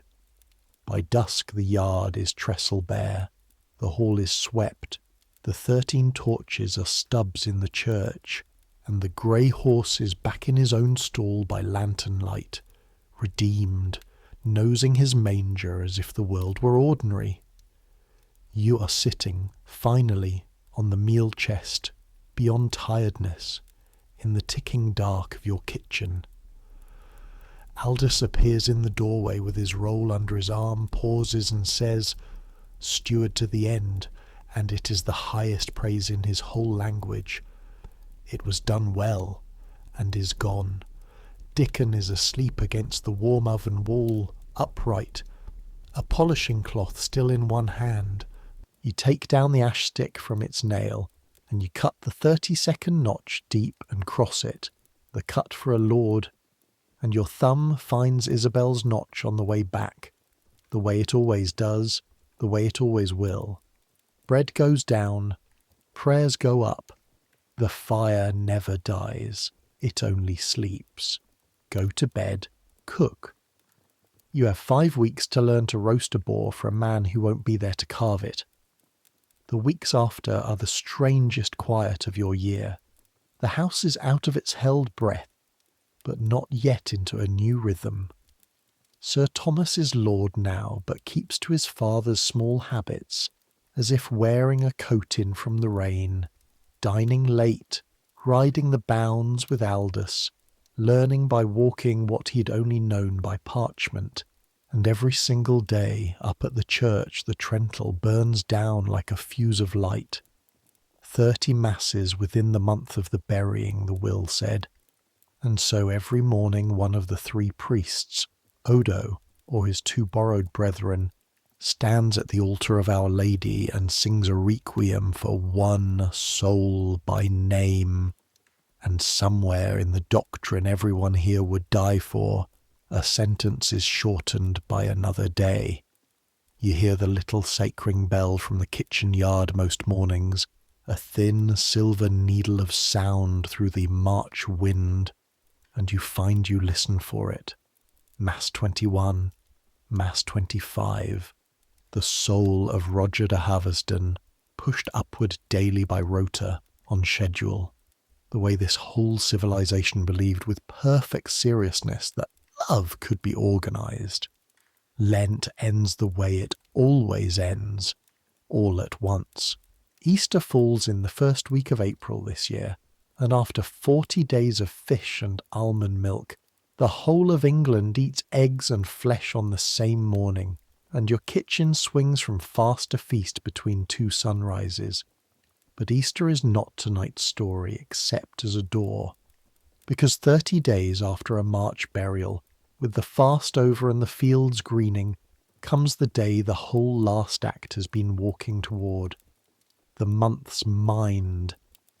And here is where medieval death shows you its second face, the one the funeral for all its bread was too raw to wear. The burial fed grief.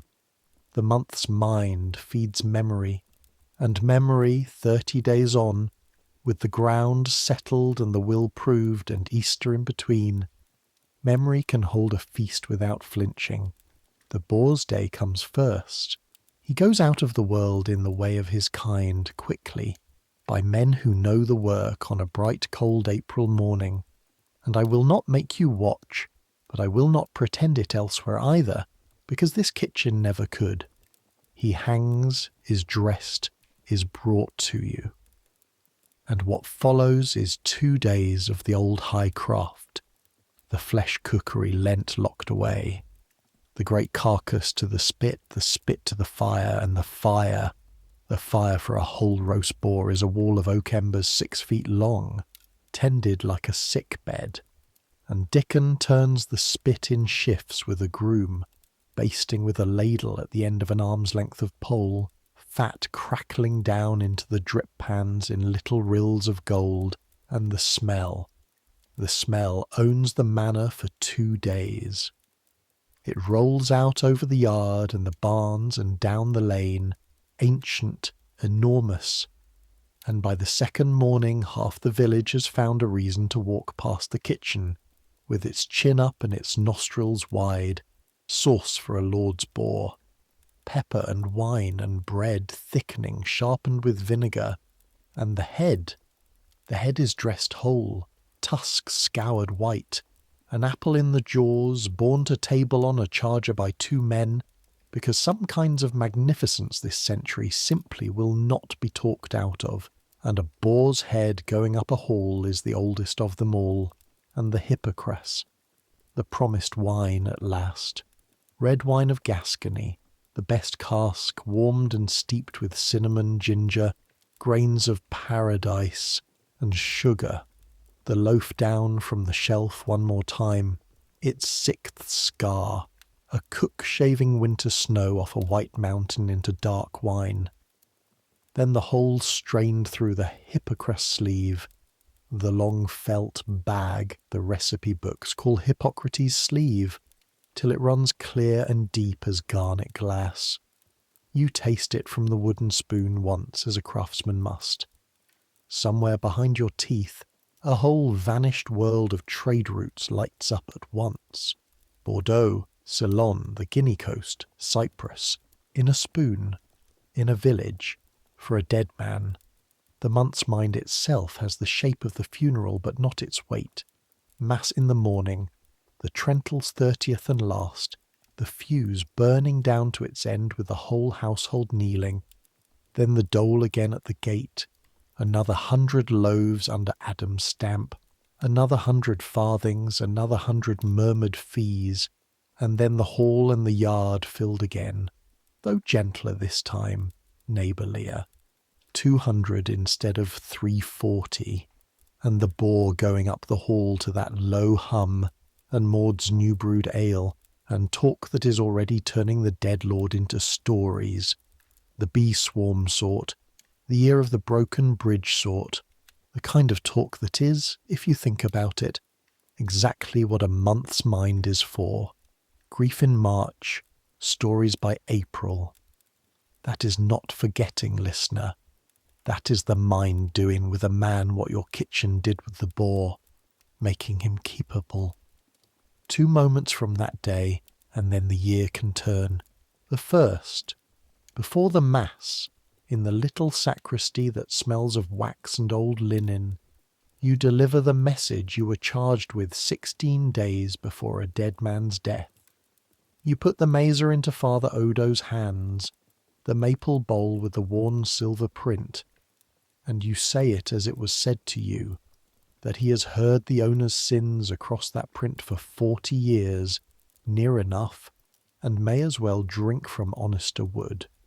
And Father Odo, priest of this parish through 4 pestilences, a man who has buried more parishioners than live in it now, holds the bowl in both hands and bows his head over it, and stands there long enough that you look away, and when he finally speaks it is not doctrine at all. I married them wrong, you know, he says, him and his Margaret. My first year in the parish, nervous as a colt, I dropped the ring twice in the rushes, and she laughed till the clerk had to kneel down and hunt for it. He turns the bowl so the window catches the silver. 47 years, and I still remember her laughing. Then, crisply, putting the treasure down, tucking the memory back wherever such men keep them. Tell your kitchen the wine in this bowl will be consecrated on Sundays henceforth. He'd like that even better than the praying, the old sinner. And you go back down the hill knowing you've just watched a bequest do the exact work bequests were invented for, not the transfer of a bowl, the transfer of a laugh from one keeper to the next with the bowl to carry it in. The second, at the feast's end, with the hall loud and golden, Sir Thomas calls you up, again, in front of everyone, which is not done. And he says nothing lordly at all. He says, "My father wrote to me once that a man should be judged by what his house does when no one great is watching. I have read the accounts of this winter." He looks at you a moment, London-eyed, taking exact measure.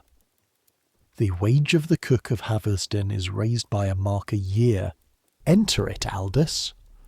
And the steward, who once said reasonably by reflex, writes it without a flicker, because the world has moved and he moved with it, and 13 shillings and 4pence a year more is, let a cook be honest with you, listener, since we've come this far together, real money, more than a month of a chaplain's living, and also entirely beside the point, and every person in that hall knows both things at once.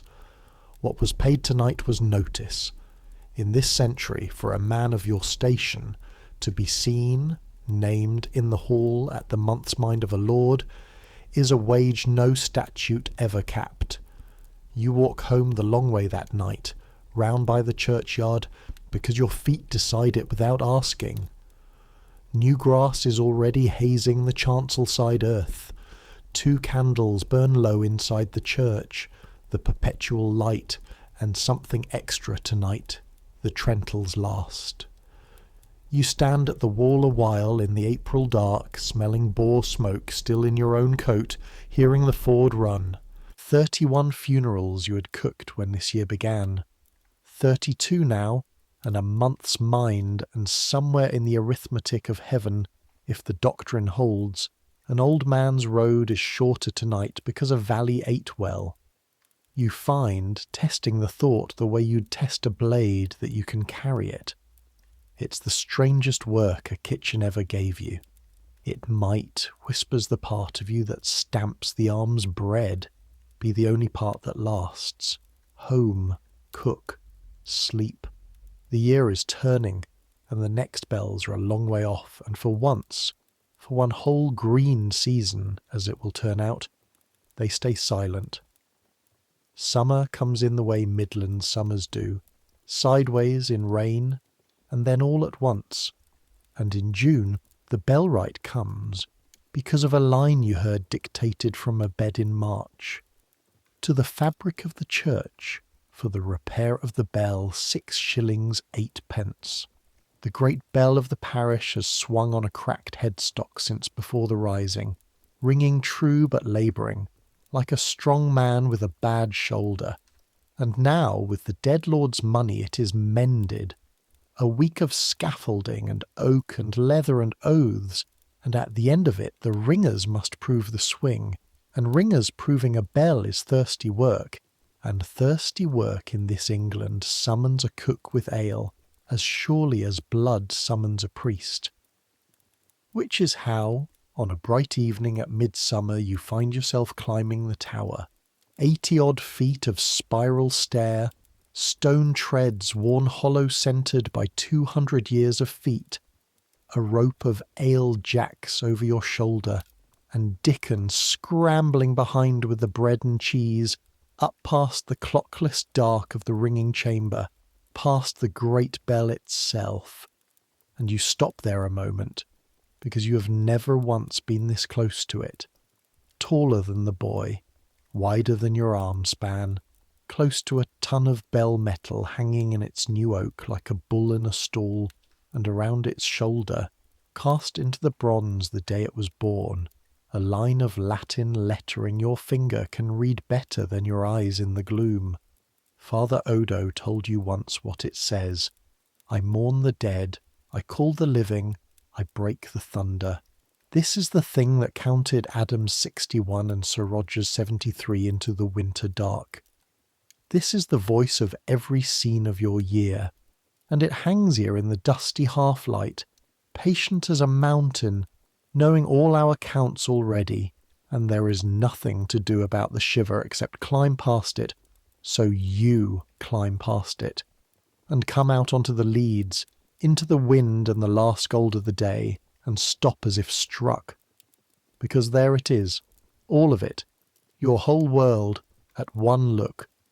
The manor first, your kitchen smoke a soft grey feather among the barns. You've never in 41 years seen your own fire from above. The wood pen, empty now. The great field in its strips, every furlong a name you know, and there, small as a scratch in leather, the headland Adam ploughed for 40 years, the curve of it his signature in the actual earth, plain from up here as the wheat ears on his stamp. The Ford with Maud's thatch beside it, and her brewing steam rising, the church roof directly below, and the churchyard, its 2 new graves, one chancel proud, one south side humble, from this height exactly the same size. Read that however you like. The tower doesn't care, and beyond, this is the part that quietly rearranges you, beyond your valley, the next one, and the next. Church towers standing up out of the haze, 1, 2, 5, a grey needle on the very sky edge that must be the minster 15 miles off. And every tower has a bell, and every bell has a parish, and every parish is this: some cook, some Maud, some Aldous, some boy learning the tellers, some ash stick on some nail. The whole of England from up here is nothing but parishes, thousands of them, stitched edge to edge like strips in a great field, each one keeping its dead and feeding its living and ringing its counts into the dark, and the size of the thing moves through you like the bell's own hum. You are one hearth of it, barely a spark, but you are lit, and you are burning in your right place, and from where God and the weathercock sit, listener, the lights must go on forever. The ringers prove the bell at sunset. You're standing on the leads when it swings full voice beneath you, and you feel it in your teeth, your ribs, the soles of your feet, the mended bell, the dead man's gift, shouting sound out over 6 parishes with its bad shoulder healed. And Dickon laughs out loud with his hands over his ears, and the rooks go up off the elms like thrown ash, and down in the yard tiny. Maud looks up from her barrels, and you drink the old lord's health in his own church tower with the ringers, in ale brewed by his ploughman's widow, 80 feet above his grave. He'd have called it a fair use of 6 and 8 pence. He'd have audited it first. After midsummer, the year picks up its pace, the way years do once they turn downhill. Haymaking, then the great held breath of high summer. The green weeks when everything is decided and nothing can be done, and then harvest, and harvest is the other war. Every hand in the parish is in the fields dawn to dark. This is the season when the labour arithmetic we spoke of in January stops being politics and becomes plain sight. Too few backs, too much barley, and Sir Thomas out among the reapers paying harvest wages the statute of labourers forbids, with his London face perfectly composed, because the statute is in Westminster, and the rain is in Thursday's sky, and every lord in England has learned which of those two negotiates. Your kitchen feeds the harvest, bread and cheese and ale to the field twice a day, the harvest loaf, the sheaf day pottage with real bacon in it, and at the end, when the last cart comes swaying in, crowned with the last sheaf, and the whole thinned village walking behind it singing, the harvest home supper in the same hall at the same trestles that fed 340 mourners in March, goose and new bread and strong ale and dancing after, same room, same benches, same cook. Funerals and harvest homes come out of one oven, listener, and always have, and if this year's taught you one thing to carry to your pillow, it is that this is not an irony, it is the design. Michaelmas, the 29th of September, the accounting day, quarter day, the hinge of the farming year, and the first anniversary that catches you off guard. A year since a boar was penned for Christmas and privately promised elsewhere. Aldous closes the great roll of the estate's strangest year and opens a new skin, and at the top, where 30 autumns running he has written the account of Aldous, steward of Sir Roger de Haversden, he writes the new name, and you happen to be at his elbow with his supper when he does it, and neither of you says anything, and his pen does not pause. That is what continuity looks like from inside, friend. Not trumpets, a steward, not pausing. And on the quiet evenings, there begin at last to be quiet evenings. You sit on the bench outside the kitchen door with your back against the day's warm stone, and watch the light go off the stubble fields, and take stock the way a cook takes stock, by what's in the larder. Dickon has grown a handspan since January. His breathing whistle is gone. He can lay a fire, dress a fish, prove a bell of dough, and count a teller. And last week you heard him tell one of the dairy women, with immense 11 going on 12 authority, that the dead ask for nothing. It's the living you feed.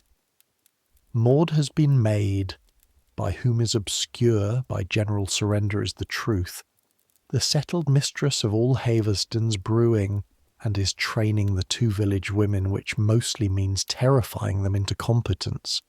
And her cow, you notice, is back in her own byre these 3 months.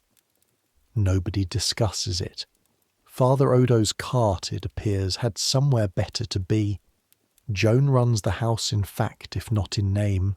Sir Thomas has kept every servant, every custom, and every one of his father's tenants' arrangements, changed nothing all summer but the wages, and the valley, which watched him like weather all spring, has decided, you heard it at the harvest supper in 6 different mouths, that the young lord will do. A year that began with a bell in the dark is ending in stubble light and full barns.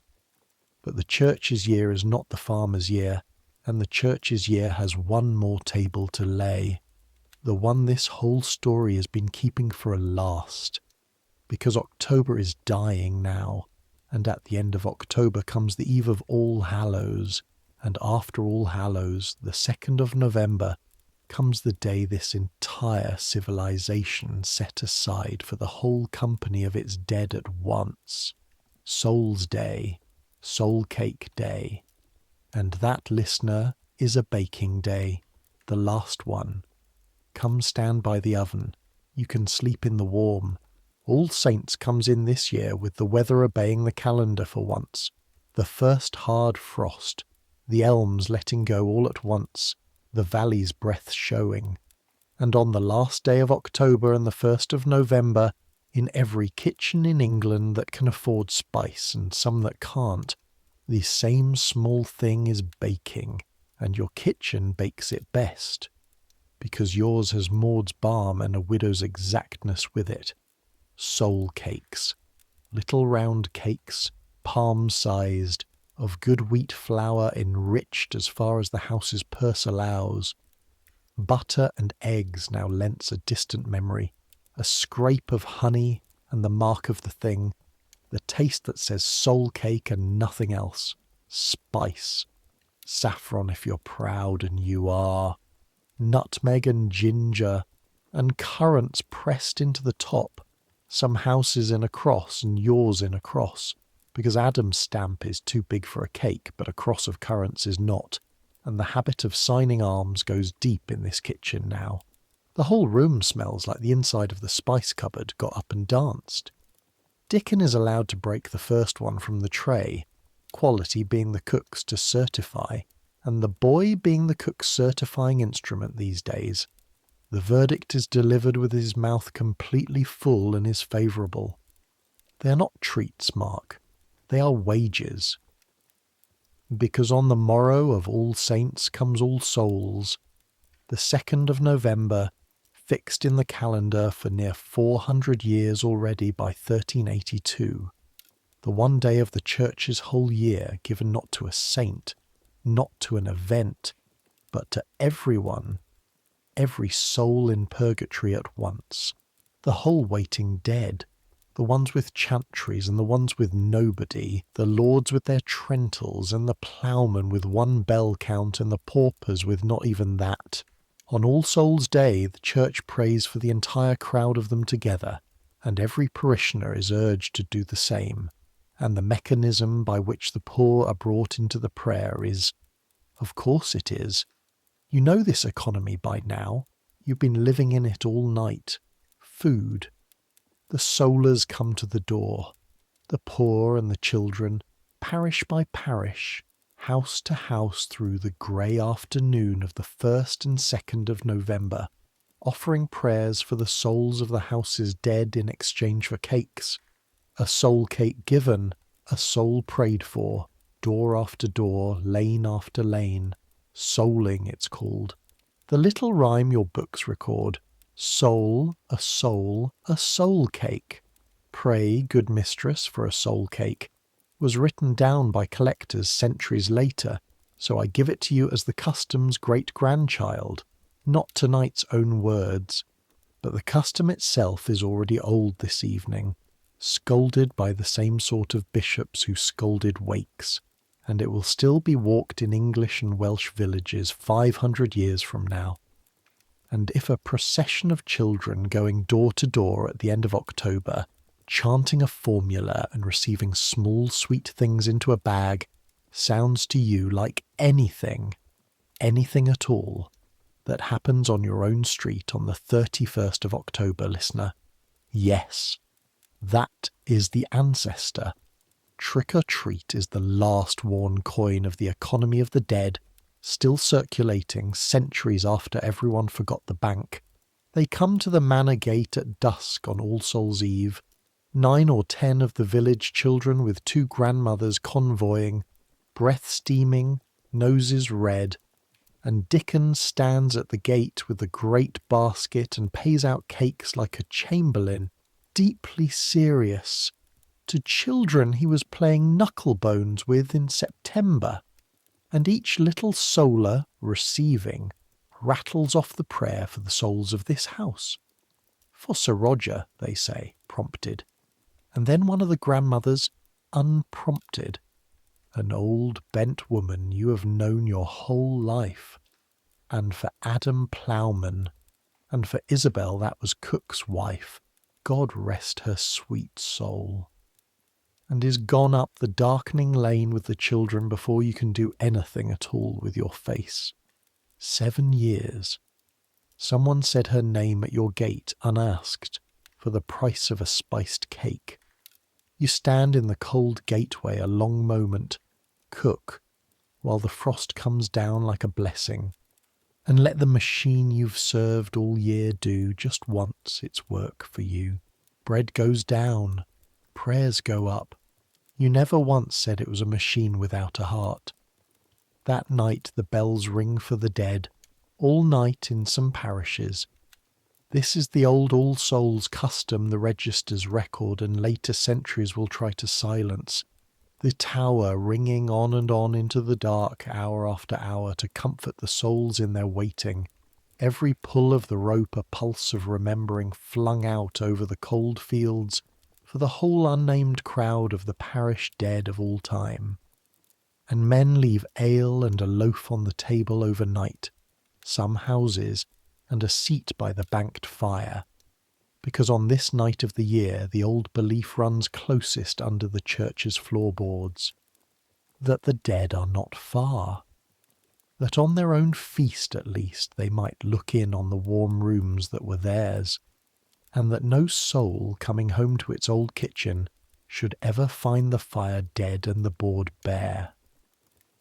The church never quite approved and never quite forbade. You bank your fire that night with particular care and set out the cup and the loaf on the long table. For the manners of it, you'd say, if Dickon asked. He doesn't ask. He sets out a second cup beside yours. You don't ask either. That's how customs pass, listener. Not taught. Witnessed. And then it is winter, and the year folds down into the dark quarter, and the kitchen becomes the small warm centre of the world the way it does every winter of every century. Martinmas, the 11th of November, the slaughter month, salting and smoking against the cold, the larder filling with flitches, Advent with its little fast, and Christmas, a real one, Sir Thomas keeping his first as Lord and keeping it full, the hall green with holly and ivy, the Yule log walked in, 12 days of open house, a boar's head up the hall, a new boar, this one bought at market with no history and no reprieve, and was sale, and the poor fed at the gate on St. Stephen's Day by a custom so old and so tough it will outlive almost everything else in this story under the name of Boxing Day. The first Christmas after a death is a known country, and every family that has crossed it knows the map. The empty seat has a way of sitting down at table, just as the candles are lit. But the hall is loud, and the ale is Maud's, and grief at 10 months old has learned its manners. It comes and stands quietly at the back and takes a cup and leaves early. January turns, the frost bites down, and late in the month there comes an evening when you realise, counting forward on your fingers by the fire, a habit of the trade, you count everything, that it is a year, all but days, since a dawn when the dough was proving and a bell began to count to 61, and you stopped, with your hands in the bread, and knew the world had shifted. A year, which means the last table of this story is almost ready to be laid, the year's mind. Come, listener, one more small feast, and then I'll put you to sleep properly. I promised the title dish by dish, and there is exactly one dish left. Adam's comes first, as his death did. A January morning, the anniversary, and it is nothing the account rolls would notice, which is exactly why you should. Maud bakes, herself, alone, in her own small oven, a batch of good maslin, better flour than she'd spend on herself, and carries the loaves warm around the Ford End cottages, one to each door, and asks at each for a prayer for Adam Ploughman, a 12-month dead. That's all. That is a poor man's year's mind, the whole of it. Bread, feet, memory, a morning, and the whole grand architecture of trentals and torches is only this, gilded, someone still carrying warm bread through the cold because a name still matters to them. You meet her on the lane coming back with the empty basket, and she looks at you and says, in the voice of a woman closing a full year like a barrel, "There, kept," and walks on.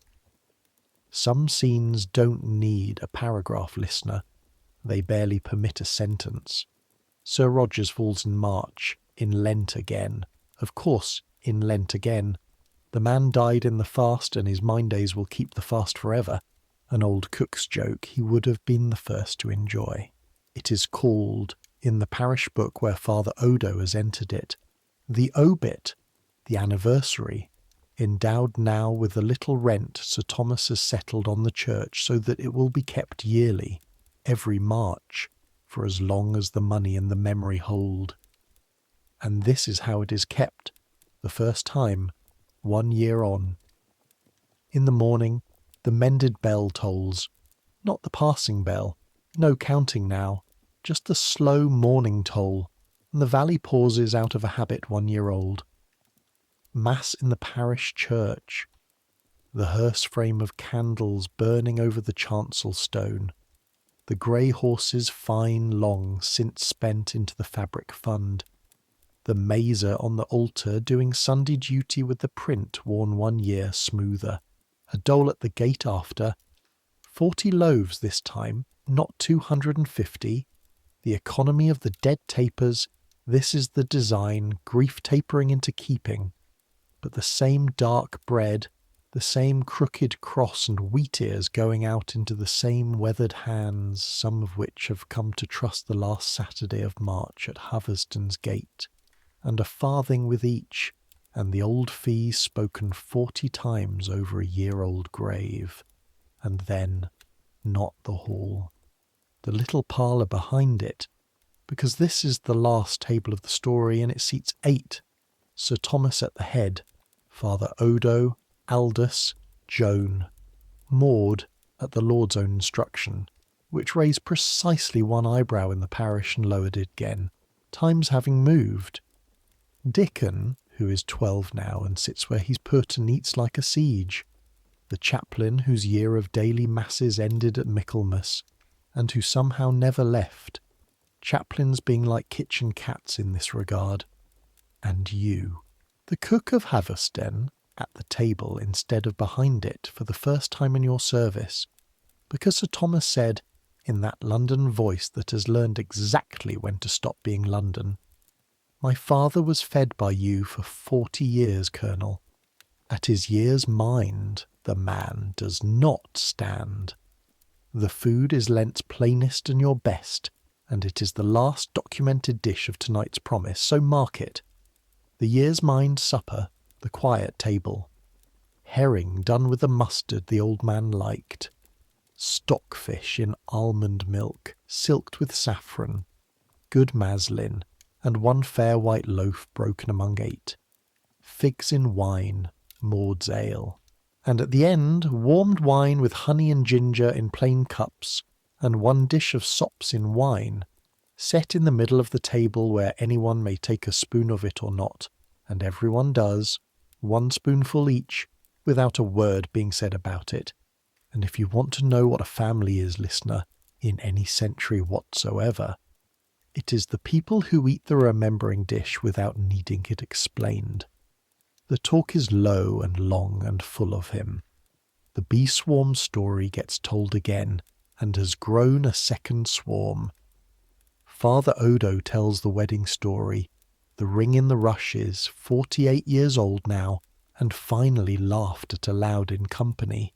Aldous, on his second cup, admits to the ledger's margin where, across 3 decades, he recorded his lord's hunting day excuses in a private shorthand, and Sir Thomas laughs until he has to put his cup down and demands the ledgers brought, and they are, and there it all is in iron, Gaul, and Latin. The whole ordinary, blessed, unrecorded texture of a man, kept, because keeping was the steward's one language of love. The candles burn down. Dickon falls asleep sitting up, an old skill of his, and nobody wakes him. And late, in a lull, Sir Thomas looks down the little table at the faces his father's death assembled, and his father's food has fed all year, and says quietly, the last teaching line of this story, and it is not doctrine either. I understand the custom now. I thought the feasts were for the dead. He turns his cup. They're how the living forgive the world for keeping on. You bank the fire late that night, alone, the way this story found you. The kitchen ticks and settles. On its nail, the ash stick hangs with its 32 notches and 1 cross-cut, and beside it now on a nail Dickon drove himself at Christmas. A second stick, shorter, 3 notches, cut clean. You told him to cut them clean. He cuts them clean. One day, 20 years, 30, some other boy will ask him what the sticks are in this kitchen or another, and he'll let the silence sit just long enough to be honest, and the whole quiet trade will change hands again.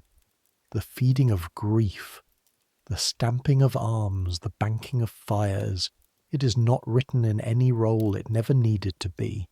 It is written the way the important things are written, in hands, by firelight, 1 clean notch at a time. And what happened to them all? Here at the end, listener, I owe you the honesty I promised at the start. Sir Roger, Maud, Colonel, Dickon.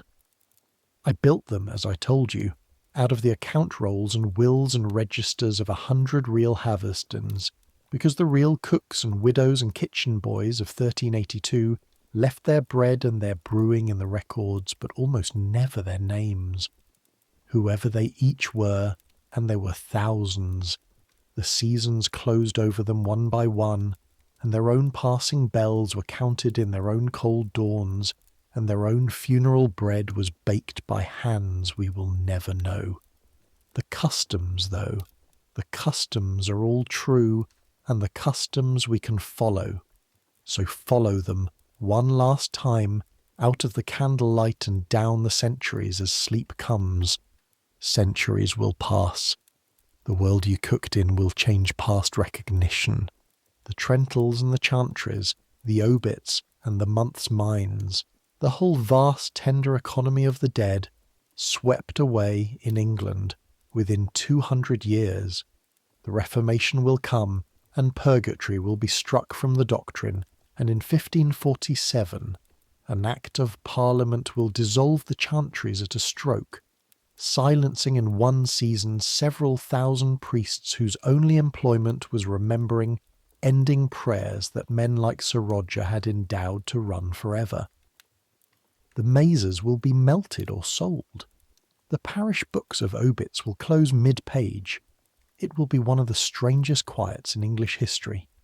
the day the living stopped being able to help the dead, and grief lost its oldest occupation. But the food. Listen, last of all, to what the food did. It survived. The doctrine fell and the meal stood. The wake stood.